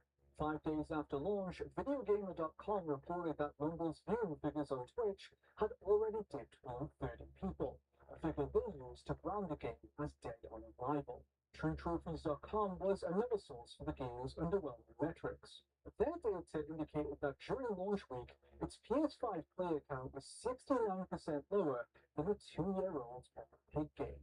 It then hemorrhaged active players in the subsequent weeks, dropping out of the top 200 most played games on the PlayStation Network within its first month on sale. After having been in the works on and off since 2017, Crash Team Rumble arrived late to a live service trend in the games industry. The market for games like this had become largely consolidated into a handful of heavy hitters like Fortnite and Call of Duty, and in 2023, carving out an audience in this competitive field was becoming increasingly difficult. In the months leading up to Rumble's release, numerous live service titles were discontinued, including Marvel's Avengers, Babylon's Fall, Crossfire X, Knockout City, and Rumbleverse. All of these came to an end in the first half of 2023 alone. Crash Team Rumble, like many of these games, failed to make a dent. Shortly after its launch, I set up a survey to find out why so many people had chosen not to play it. From around 500 people, here were the most popular reasons given. 12% of people said that it was not released on their platform of choice. The game launched only on PlayStation and Xbox consoles, skipping PC and Nintendo Switch altogether. 16% of those surveyed cited with concerns about the payment model, the entry-level premium price tag, and all the battle pass and microtransaction systems. Many other more popular live service games like Overwatch 2 or Call of Duty have offered an entry-level free-to-play version, but Crash Team Rumble did not. Its cheapest version was sold for $30, and the game is heavily monetized with microtransactions within. 25% of people voted for what I would summarize as ineffective marketing or lack thereof. Many people responded by saying that they'd never even heard of the game, and a similarly large group told me that they didn't understand what it was. Either marketing didn't reach them, or failed to convey what the game was. It debuted with a trailer that was entirely CGI, and when Activision finally did show in-game footage months later, there was no attempt to explain how the game actually worked. Audiences were told that it was a 4v4 game where you play as different Crash characters and attack one another, but that was about it. By far, the most popular reason why people didn't play it, however, was that they were not interested in playing a Crash game in this style. 40% of people who responded indicate that it was simply not looking for an arena-style online multiplayer Crash game with live service elements.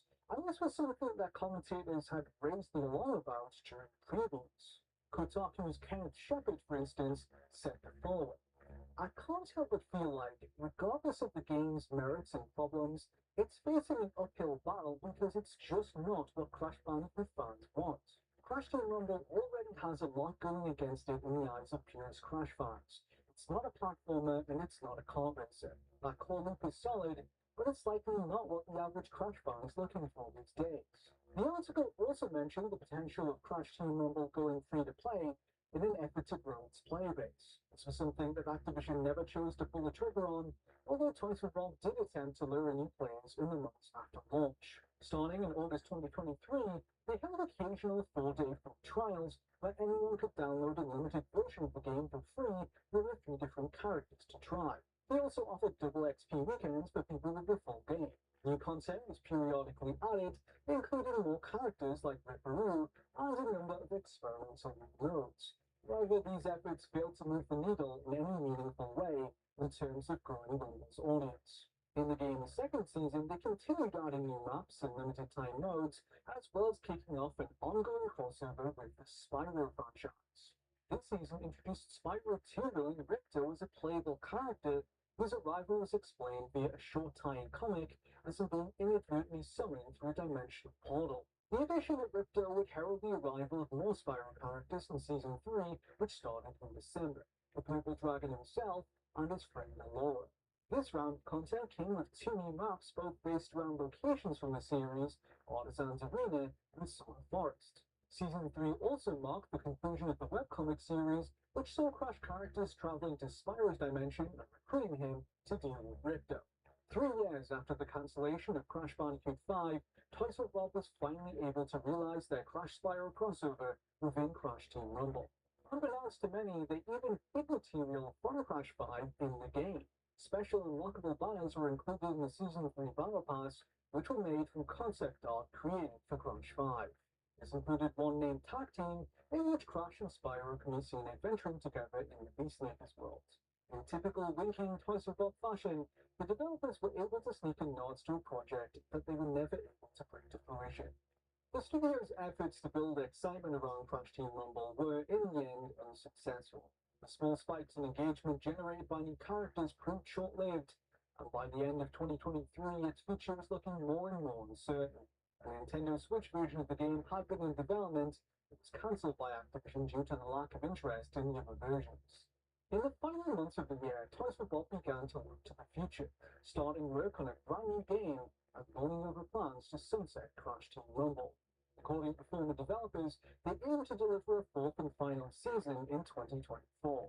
This was set to add new Cortex to the roster, a character that had previously been outlined to appear in Crash 5, whose design from that project they were using.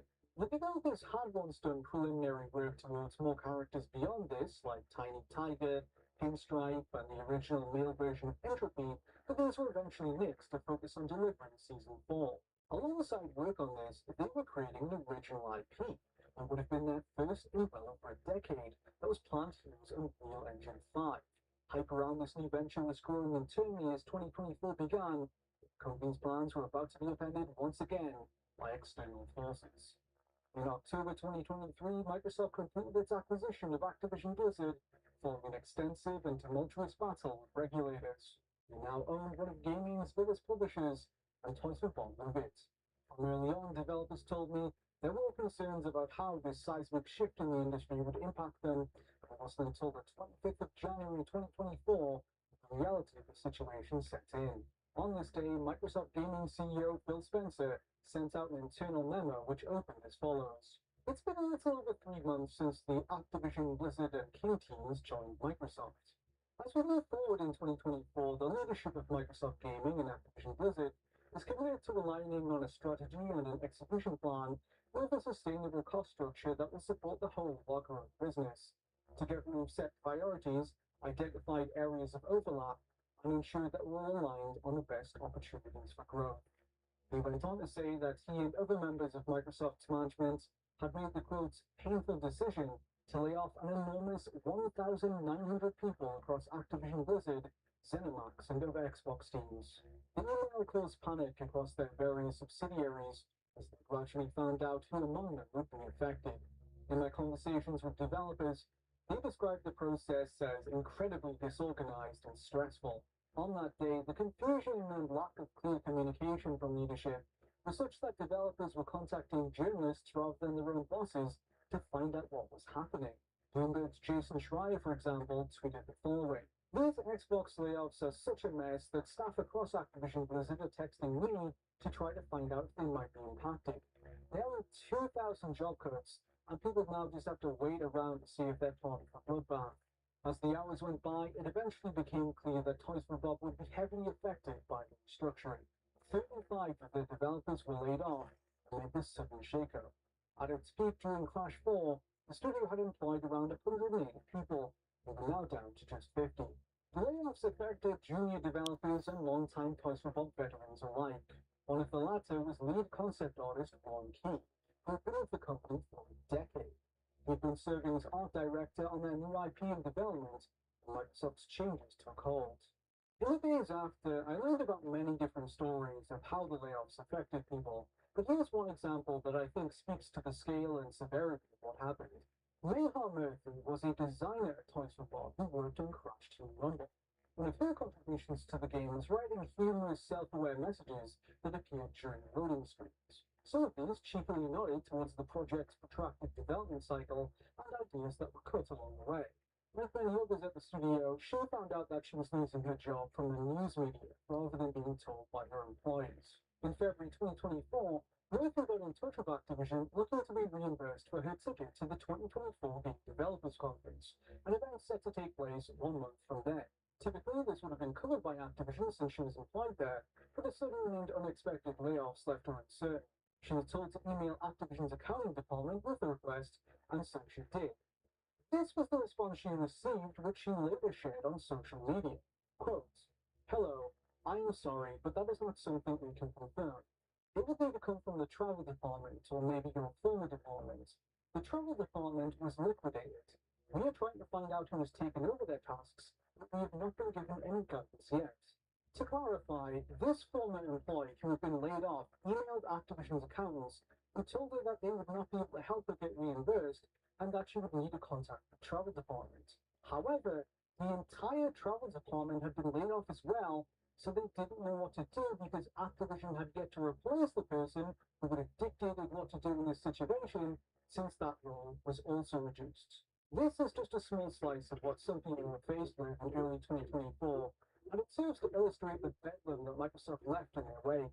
The Activision Blizzard layoffs were met with intense criticism from consumers, journalists, and politicians alike. The FTC, who had tried unsuccessfully to prevent Microsoft's acquisition of Activision Blizzard, claimed that the tech giant had made false promises about how it intended to run the publisher. Microsoft had stated unequivocally in court that they intended to be hands-off in their management of Activision Blizzard and said that they would be able to operate independently. In Phil Spencer's own words, however, they had just admitted that the layoffs were implemented to eliminate areas of overlap between Microsoft and Activision Blizzard, suggesting that it was not operating independently at all. One commentator critical of the mass layoffs was game industry veteran Joseph Chivitate, who claimed that days later the publisher was already attempting to poach developers from other big companies. Chivitate, a well-connected 3D artist who had worked in the industry for around 20 years, alleged that recruiters from Activision Blizzard contacted people at places like Rockstar, attempting to hire away developers already in full-time positions. Here's what he had to say about the stories he'd been hearing.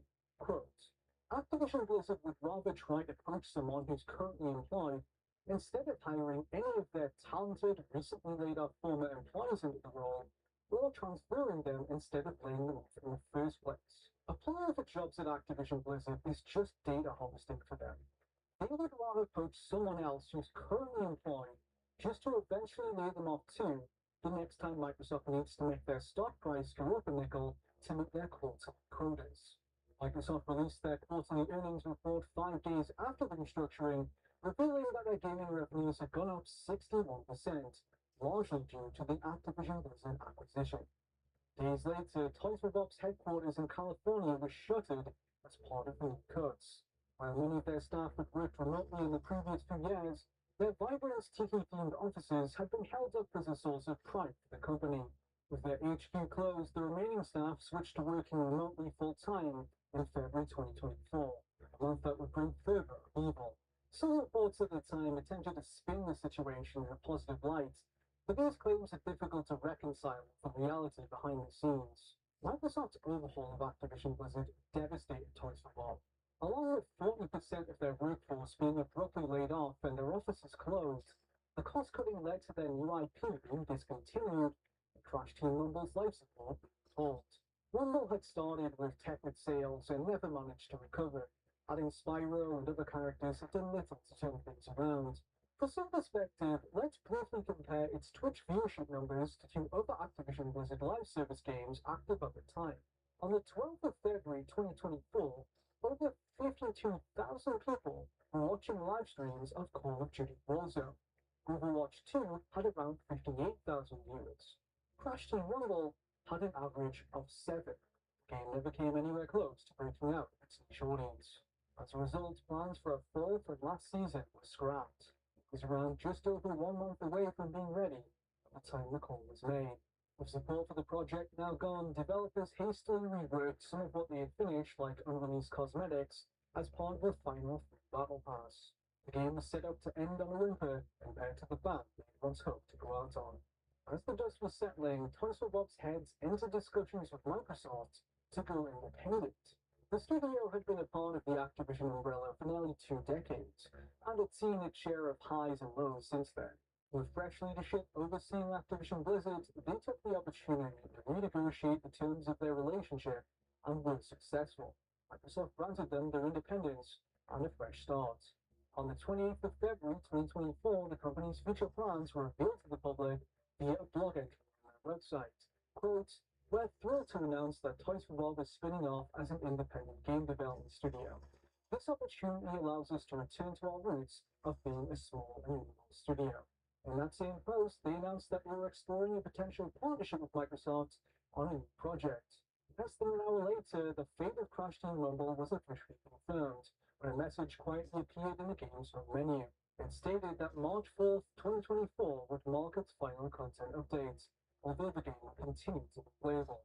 Microtransactions were being discontinued, and a free 500-tier battle pass was to be made available for all users, which had unlockables from previous seasons and 104 new items made with content once planned for future updates.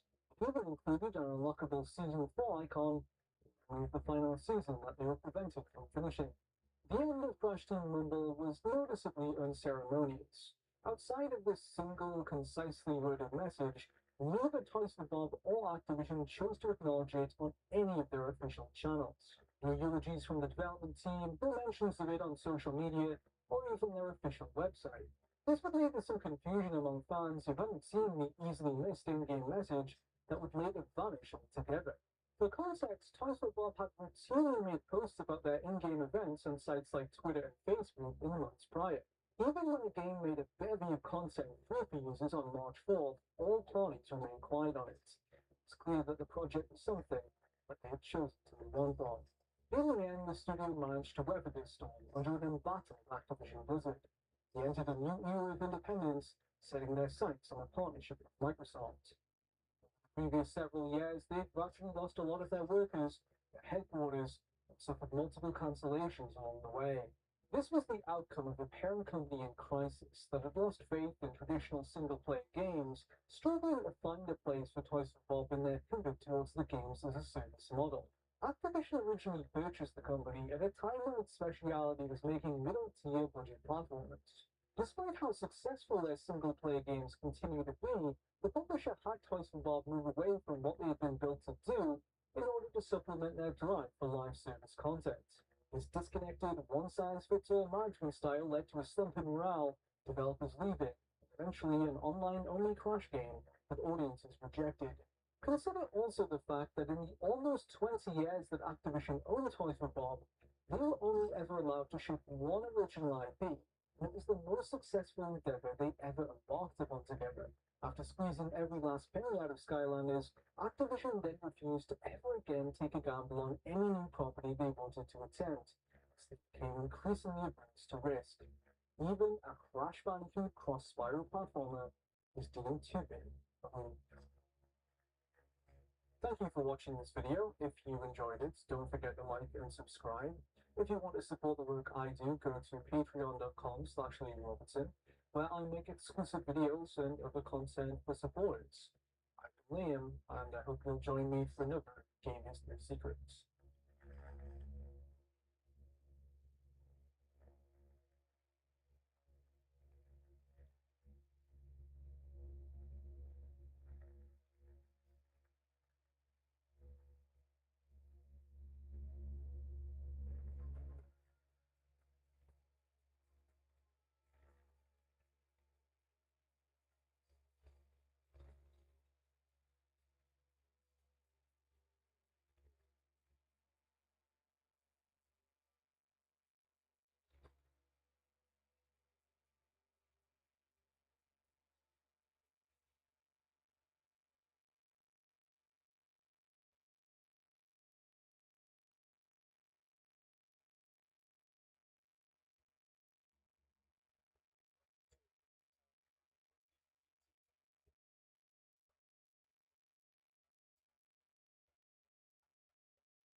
down in the Toyota GR Cup North America season, but plenty of action still to come in this season as we turn our sights to Virginia International Raceway, a tight, twisting, and technical circuit that is sure to challenge drivers and cars alike.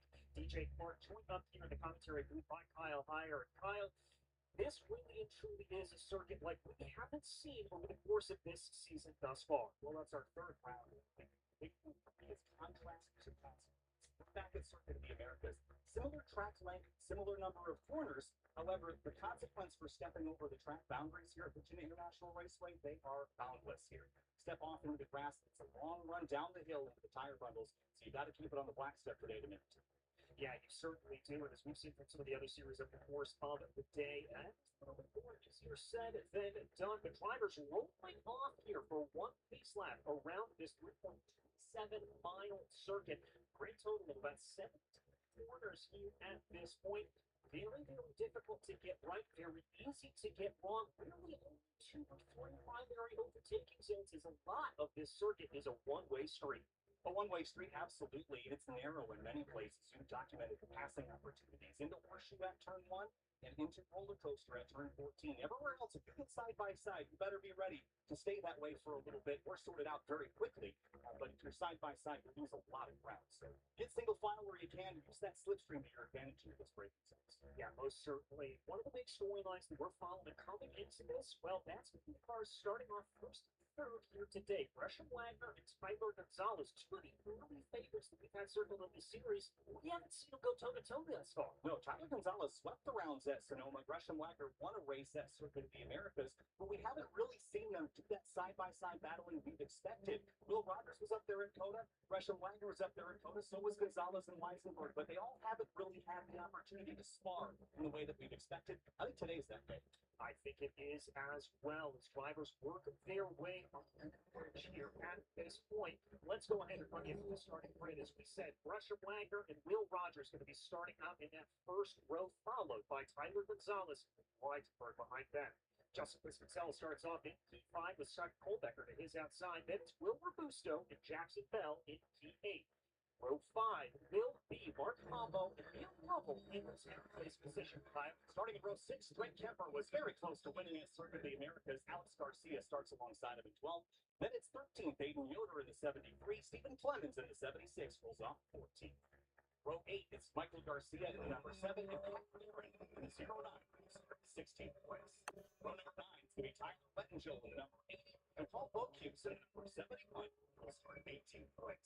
And behind them, Spencer Schmidt in the number 37. He rolls off 19th alongside Adam Eisman, the Canadian, in the number 69. And from 11, it's Taylor Gray and flanking him will be Tommy McCarthy in the number 23 machine.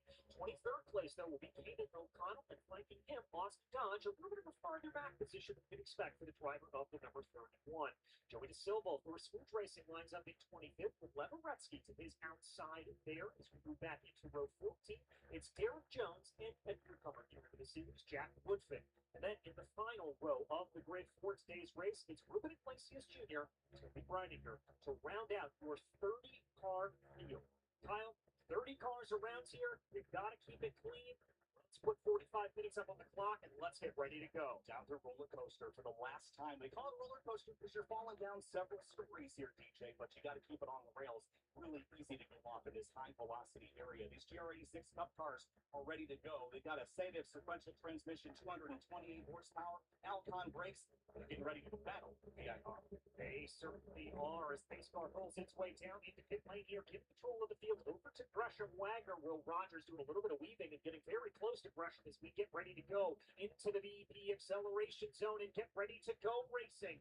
There they go into the zone, and there goes the green. We have a race here at VIR. Breaking away from Gresham Wagner. Tyler Gonzalez already looking to try to fight on Will Rogers down into turn 1 as it looks like he's going to take away that second place position, but Rogers shuts the door. That's a good move coming up the inside there for Justin Piscatell, trying to force Lucas Weisenberg off to the outside, but it looks like we're able to get the horseshoe nice and cleanly. Weisenberg still got overlap here for the left-hander into NASCAR. Then Will Rogers holds off Gonzalez for second place for the time being.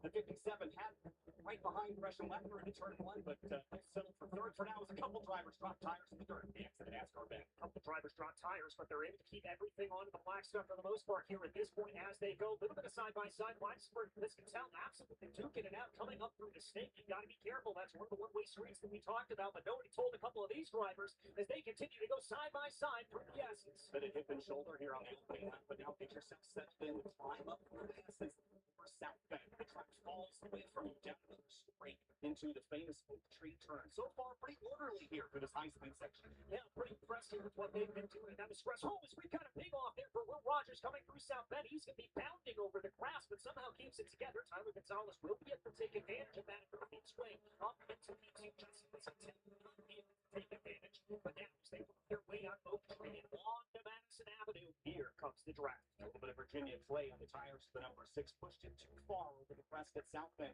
Now up Madison Avenue. The straightaway is where you're going to fall in line, build that slipstream for a run here into roller coaster. Left or right doesn't seem to matter. If you can get the overlap, you can make a pass down here. Risky area, but high risk, high reward. High risk, high reward as they now work their way into roller coaster. You can see those cars constantly up just a little bit as they go. That seems really nice to start up in the top 5 as everybody continues to remain really orderly here at this point.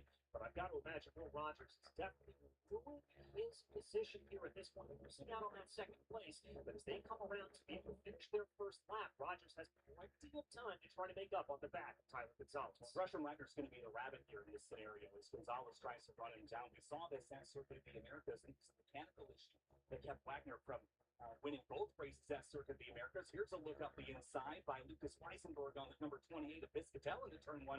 Nice clean pass that gets right on the tailpipes of the number 6 of Rogers through the first one. Also looked like Will Robusto able to send a good move down to the inside there of Mark Pombo. That's going to be for 7th place position as Will Robusto was super sub here this weekend. Filling in for Isabella Robusto in that smooth racing number 8 machine. So they're very happy to have Will into the paddock. Himself to be a very good driver here today. Yeah, so now I'm keeping my eye on Gonzalez here to see if he can run Wagner back down. He's 1.1 back, which is a bit outside of the slipstream area. But if he can just be on the attack here and eat some of that time away, use that draft to back up to Wagner. But that's what everyone's doing right now. It's getting comfortable, knowing where the limits of those Continental tires are for the moment. But Fresh and Wagner setting pretty firm pace the group. Yeah, very quick indeed. Already building up a gap here, about 1.1 seconds. Wagner needs to try to take advantage here. He's got 1 win to Gonzalez's 2 on the season, so he needs to try to grow that gap wherever possible to continue to go into the second half of the season. At least one there in close contention there. I think that was Jackson Bell for Switch Racing, another leading series here this weekend. Fighting with Trey Kemper, who was pushing Oak Tree. Kemper was real close to winning at Circuit of the Americas. I mentioned it earlier. Was leading when he came to the stripe in race 2 a couple of months ago, but had a penalty that knocked him down the order. So I think he's a good one. As now we watch a battle for 2nd place. Here comes the number 6 of Will Rogers up the inside of the 57 of Gonzalez into roller coaster. Gets it bowed down, but he's offline. Here comes Gonzalez back to the inside, side by side for a moment, and now single file again. They're going to go single file, but the big beneficiary of all of that battle was Lucas Weisenberg there in that number 46 machine as he continues to press ahead. He's been able to pull on and now inserts himself into that conversation for the podium positions here. And you can see Will Rogers certainly knows that he has got some pressure from behind, working all the way over the right-hand side of that track, trying to break that draft as much as possible and secure that defensive line down into turn 1. Wow, big wiggle on the brakes for Gonzalez as he dodges the 6 of Will Rogers, and now these 3, while they fight amongst themselves, they're allowing Wagner to get away. So this is one of those moments, DJ, where you're fighting in the rear and not out the windshield, and this is going to cost them some time if they want to have a shot at surprise money and a trophy. Here comes Spike Kohlbecker up the inside of Piscatel. That's the Texaco Racing teammate to the race lead. Well, Piscatel thought about a little bit of a look there, going into left hook, but decided against it. Good moves there for Kohlbecker. Remember, your winner from the last round in Circuit of the Americas. He's going to be looking to carry on in good form here. Wants to try to get in on his teammate, Russian Wagner there for Texport Racing. Rogers there still playing a little bit of defense coming out of this snake. Tyler Gonzalez is just very eager to try to get on by. Rogers, he is playing defense right now, but they say that the best defense is a good offense, and that's what Wagner's doing at the moment. A little bit deeper in the field here is Garcia, Clemens, and some more in pack here heading up towards South Bend. The 7 to 76 all in a line. And this is whoa, slide off course, the 6 of Rogers once again. Oh, and Rogers here just having a little bit of a scruffy day. There's no doubting that number 6 has plenty of pace here. That's the second time we've seen him set the title long. And I'll tell you what, look at that time that Gonzalez weaving down Madison Avenue here, back and forth, trying to break that draft as much as possible. Lucas Weisenberg starting to close in. We're going to check in here right now. This is Michael Garcia in the number 7 seat. Clemens right behind him, trying to close in. Is he going to be able to set a move in the roller coaster? Here comes Clemens in the pink and black car to the inside. Track takes to the left and then back to the right. So open the door for Garcia. Clemens, though, with an excellent pass on driver's left. Now he'll lead the train down the roller coaster. He'll lead the train down there. Always a very distinguishable car there for Steven. That bright pink. See it mile away. And a good move there for Clemens.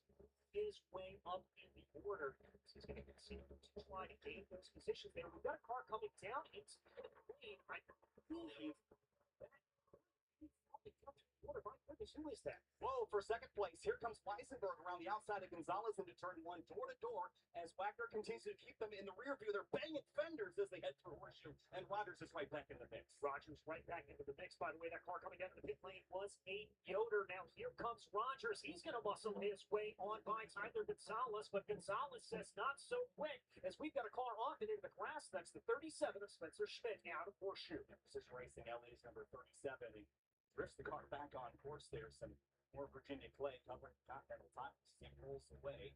Battle for second was fierce down into turn 1 and didn't exactly see what started that incident. Just off course. It's easy to do at the end of such a long straightaway. They've got Bosch Motorsport ABS DJ, but if you get it wrong, we talked about the consequences here. No pavement runoff like we had it for the last time. No, none at all. That looked like a little bit of side-by-side there with Tommy McCarthy as they went down into the corner. But we check back in again on this battle up for what is now P4. Will Rogers starting to off a little bit, looking like a fork in the bottom. But look at this from behind. Here comes Drake Kemper trying to make a move on Mark Pombo going down into Oak Tree.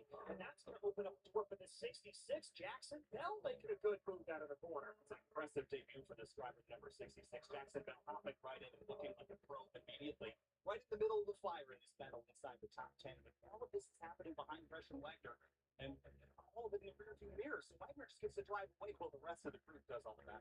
Yeah, certainly does. And it now looks like we may have Weisenberg starting to break away from this field a little bit more, starting to close in as they go. So that's going to change things up a little bit. Meanwhile, Rogers really having to try and make his rearview mirror at this point as it's Spike Colbecker, but Tyler Gonzalez, Justin Piscatell, Will Robusto, a train starting to form here behind that number 6 machine. Rogers has had the pace all day long, but just a little ragged but he advance of this race. And with how good and how close the field is, those mistakes are going to cost you a lot. It's dropped him not necessarily in positions, but in time to front two as they continue to battle for third place. And behind Spike Colbecker looking aggressive into turn 1, late on the brakes to the first corner. A little bit of a pitch there given by the Godwin Motorsports driver of Will Rogers. They are going to keep it clean, though. Good respect given among the two as they come down now into NASCAR. Ben Rogers on the preferred line, but trying to carry more speed is Spike Colbecker. He's going to have to give up the ghost there a little bit. Gonzalez, we've seen him be aggressive down into left hook. He's going to do it again. Goes for it into the corner. Somehow manages to stay alongside, but Colbecker able to defend. That was an optimistic dive there, but he almost made it stick, and Spike Colbecker saw it coming, left some space for him. They get single file back again, but it is fierce and hip and shoulder here for those top 5 spots as they continue to battle, not only for points and trophies, but for cash prizes as well here in Toyota GR Cup. Yeah, most certainly is. There was plenty of money on the line here for all of these drivers, and they know it, and that is just how they continue to fight here at this point. Up through South Bend, this train yet again. Now it looks a little bit like Spike Colbecker is the fork at the bottom, as all that battle with Tyler Gonzalez has allowed for Will Rogers to rubber gap just a few tenths of a second. They have everybody anniversary. That's Colbecker going a little bit wide there out of the corner, but that potentially set him up for a little bit of a bad run. Tyler Gonzalez certainly thinks so. As you can see, have a long train of cars just following each other's tire tracks here at this point. Ready to head down into roller coaster. Doesn't quite look close enough to do it, but maybe there's going to be a move in the back here of Robusto. Thinking about a move on Justin Piscatell going down into roller coaster, but Piscatell shuts the door. All this happening behind the front two as they're towing the train with this Weisenberg last time by 10 Whipper back there, Gresham Wagner. And that's without the trap. That's too far back to get edge of the toe. So can Weisenberg run down the driver that we expected to be up front every single event? That number 46 is impressive every. Yeah, really, it truly is. And you and I had a chance to sit down and chat with him a little bit. Just a very heads-up driver, got a good head on his shoulders, and definitely is going to places. We look back now, about the 11th place here. This is Mia Lumber, moving off Stephen Clemens at the moment. Mia, who has had the distinction in the last couple of races, being the highest placed female driver in the field, and obviously Toyota, that is a focus for them. They give out an award for the highest placed female driver in the field, and as we said, being able to take that in the last 2 times. Now, here comes Will Robusto down into the inside once again of Piscatell. A little bit of elbows out there. Piscatell takes a trip through the dirt, and Will Robusto holds on to the position. And Mark Pavo was off at NASCAR Bend behind him as well, from all 4 tires in the dirt. And there is a little extra runoff room there, but they use it, and that's the edge of the racetrack. So when they step over that boundary, too, they find themselves picking up quite the cloud. Now, through Snake and into the climbing essence once again. You mentioned Mia Lovell. She's got her hands full right now with BSI Racing, Stephen Clemens. You mentioned Pink Crazy, the spot. He is definitely filling the rearview mirror of the number 68 Smith Racing car. Well, that's kind of one of those advantages of having those bright livery cars is you become a little bit more of a distraction in the rearview mirror. One of the traditional livery cars, that's Jackson Bell coming up behind Mark Pombo here at the moment. Bell going to take a little bit of an unorthodox look down the inside of Oak Tree. He's got it done. The smooth racing driver with a boom in the race thus far. Picked up the rear end on corner exit as well. But Tevin Pombo just didn't look comfortable after he dropped those tires. Might still have some of that clay on him. Came over south front, wiggled a little bit. That could come into work for the number 66 of Jackson Bell to get that move done. But can he rebound here on the slipstream up the back straightaway? It's a long run for this GR86 cars. Very well might be that gap. It's about a car length, well, less than a car length as they get onto the binders going down. Ooh, how you doing there? Oh, definitely a lot of front rear contact here. Jackson Bell had his hands full of steering wheels. They came down the hill. Had a little help into roller coaster as Mark Pombo gave him all he could handle. Now Bell wiggling and wobbling through on Penn there. While that gap to the leaders is closing. Weisenberg has the fastest lap. It's coming down quick. It's coming down very quickly. As we said, Weisenberg will be on the front strike, fastest lap of the race here thus far. We still have about 30 minutes left to go in this race. Check back in on that battle. Mia Lovell continues to hold off Stephen Clemens. Small back gap about 4 car lengths or so as they dive down into the corner. Looks about 0.3 of a second as they went through. We've got a couple of drivers there falling down through the order, unfortunately. That's the number 80 machine. That's Tyler Wetjill, who is going to be diving down into pit lane. That looks to be a problem with that left front tire. Yeah, cut down left front continental there. Might have been some contact. I see some wrinkling of the bodywork. So might have had it put together with somebody else on course. As go back to the battle with Mia Lovell and Stephen Clemens. This is a battle for 11th place. It continues to be. The rest of the leaders have strung themselves out, and now you're in this portion of the race where you're just working away laps, getting into a rhythm that you couldn't do earlier because you had everyone else messing it up. Well, in this rhythm section is so very important, especially around a place like Virginia International Raceway. As you were telling me a little bit earlier, Kyle, so much of this circuit in these GR86 Cup cars is spent on throttle. You have to feel out the car. That's a little bit of a wide run there for Will Robusto, but he's able to gather it back up under him. That was a little bit of a steering. Oh, he was leaning as much on those front continentals as the car would allow. They slipping all over the circuit, and run into Oak Tree has been a problematic area all weekend long for these cars. We saw a couple of off-game qualifying there as well. So there's always a challenge when you're slowing the car down from well north of 100 miles an hour, leaning on that Bosch ABS and the Continental slick tires, but that line is so thin when you step over it, it's just hard to hang on. Yeah, it's very hard to hang on to them. It just shows you the talent there of that number 8 driver for Smooth Racing. Will Robusto again subbing in this weekend for Isabella Robusto. So very good one. A little bit over the line there through Hoffman. Got those right side tires off and into the dirt. Dare I say here at this point, that number 8 is pushing like nobody's business. Wow, the gap again for the leaders. I continue to watch this battle because Weisenberg is just taking chunks out of Wagner's advantage. So while we're watching these other battles, let's just make sure that we keep our eyes on the gap at the top of the scoring pylon as Piscatel works over Gusto here. That takes a little bit of a look, looking at that crossover move going down into the corner. We've seen that have some efficacy over the course of the weekend. He's not able to get it done here at this point. Interesting to see how they keep into that corner. Minimal line there for Justin Piscatel, and I think say Boston just a little bit of time as he broke through it. And here comes the 80, finally getting into the pit box with that Continental Tire. Actually, the whole left front suspension, I think, might a little bit damaged. It wasn't just the tire that appeared injured. And from what I can tell off of that picture, it did look like he was actually putting it down into the garage area. So unfortunately, I think that is day done for the Nitro Motorsports driver, Tyler Wettengill. Here we have on our screen, though, Cap Lauren holding up a good little battle here.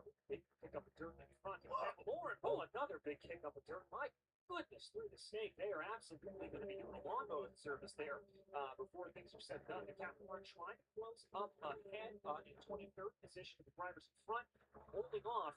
It looks like they're an attack from Leveretsky. There's another battle brewing here. The numbers 69 and 67. Those are both one's the open road racing car, Adam Eisman. The other, Joey De Silva, in a battle here, heading down past South Bend into Oak Tree.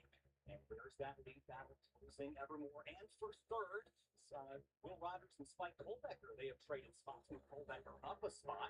Or excuse me, this is Rogers back a couple positions into P5 now. Actually, it's Gonzalez splits the difference. Yeah, Rogers has fallen down through the order there. Dare I say, they didn't put another tire wrong, as we've seen him kind of be wanting to do over the course of this running. But when you are on the limit like this, Kyle, it's not always going to surprise you to see drivers doing that. It's really a testament to the strength of this field that we don't see more of those drivers just putting one tire wrong. The aggression level, if you see someone make a mistake, you sense it and you're going to go for it. As a defensive line from Colbecker into turn one. And around the outside, Gonzalez has tried this before. He's going to try the crossover here into Horseshoe, but where do you go? No space left to jam that number 57 up the inside. It's 6 of Rogers, now just spectating from P5. Yeah, and this may play into Rogers' stance a little bit. I've got to think maybe cool the tires down a little bit, back off, kind of calm their thoughts a little bit, and then launch a big attack here near the end of the race. See if you can get some good attack there going by the end. I think the alarm is going off because the battle that was brewing for the lead is now within 0.6 of a second. That's drafting distance. Those front two, while the three fight for third behind them, the last step on the podium. Those front two continue to close. There's Wagner over Weisenberg. And we're going to get a fight on our hands here shortly. Yeah, we certainly are. As Lucas Weisenberg there in that number 46 machine closing in. And there, as you saw them crest over South Bend, the car's starting to lose a little bit of grip there on the rear end. Here they come down to right now. Check back in on the battle. Three as well. It's all three of those cars seeming to do a drift down through Oak Tree. Lots of capture down there. And again, these cars have a little bit of aero, but at such slow speeds, you're relying almost entirely on mechanical grip. When it goes away, thankfully, the GR86 is so comfortable in a slide, and you can control that very easily. You just can't let it get away from you. And you have to point it straight by the time you leave the corner, not to arrest momentum for the long back straightaway as the 57 and the 6 deep and dive all over the place, heading down in the roller coaster right now. And I couldn't tell there from Tyler Gonzalez, the number 57 here machine. Oh, is that a mistake from Spike Colbecker? And here comes Gonzalez. Too wide down the hill. Gonzalez puts a toe off into the grass. Somehow able to keep it together. Maybe a little bit of front to rear contact with Will Rogers at the back. And Spike Colbecker, the big loser out of all of that, is Tyler Gonzalez able to move his way up, as is Will Rogers. The tiniest mistake in the freight train steamrolls on by. The 57 now promotes himself up into third position. Will Rogers giving him the shove of a lifetime down the long front straightaway here at VIR. 57 stays defensive. The 6 goes left. The 55 looks up the inside for fourth place. This is an epic brawl for third place. This is absolutely fantastic stuff here. Rogers thought about trying to go around the outside. Couldn't get that done. Thought about maybe going for the crossover. Couldn't get that done.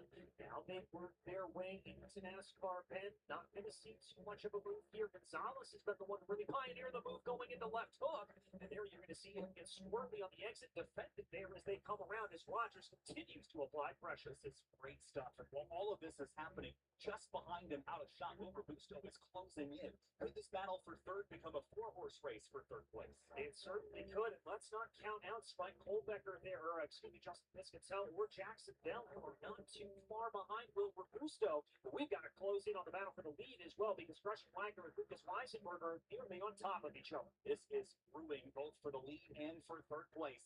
24 minutes to go. We're only 20 minutes in. We've still got tons of racing left to do. And Wagner, who we thought was going to be unbeatable today after the start he had, he is showing the chinks in the armor here. And the 57 and 6 make contact in Oaktree. Lucky that wasn't worse there. Just a little bit of a slide for Tyler Gonzalez, but crucially, that's going to arrest his momentum coming around the corner, and no doubt slow him down Madison Avenue.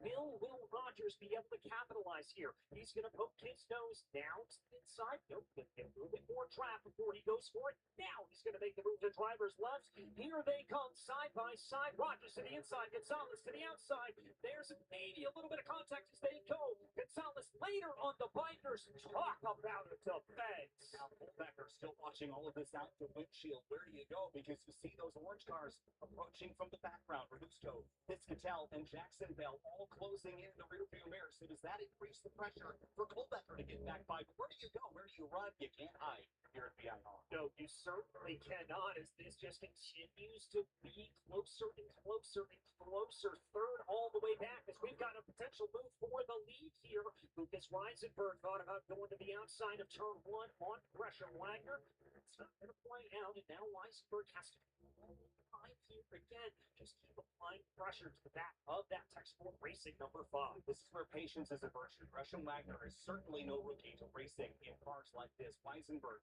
a young driver that has to make sure he plans his moves carefully. These three, however, are absolutely throwing everything in the kitchen sink at this battle for third. Rogers grabs third place back. Gonzalez slots the difference. Colbecker now has Robusto right behind. Yeah, welcome to the battle here. Will Robusto and Justin Piscatell and Jackson Bell. It is now a 6-car battle for P3, but it's a 2-car battle up here at the front with these two white machines as they go. But here comes a little bit of a look from Tyler Gonzalez through the climbing S's.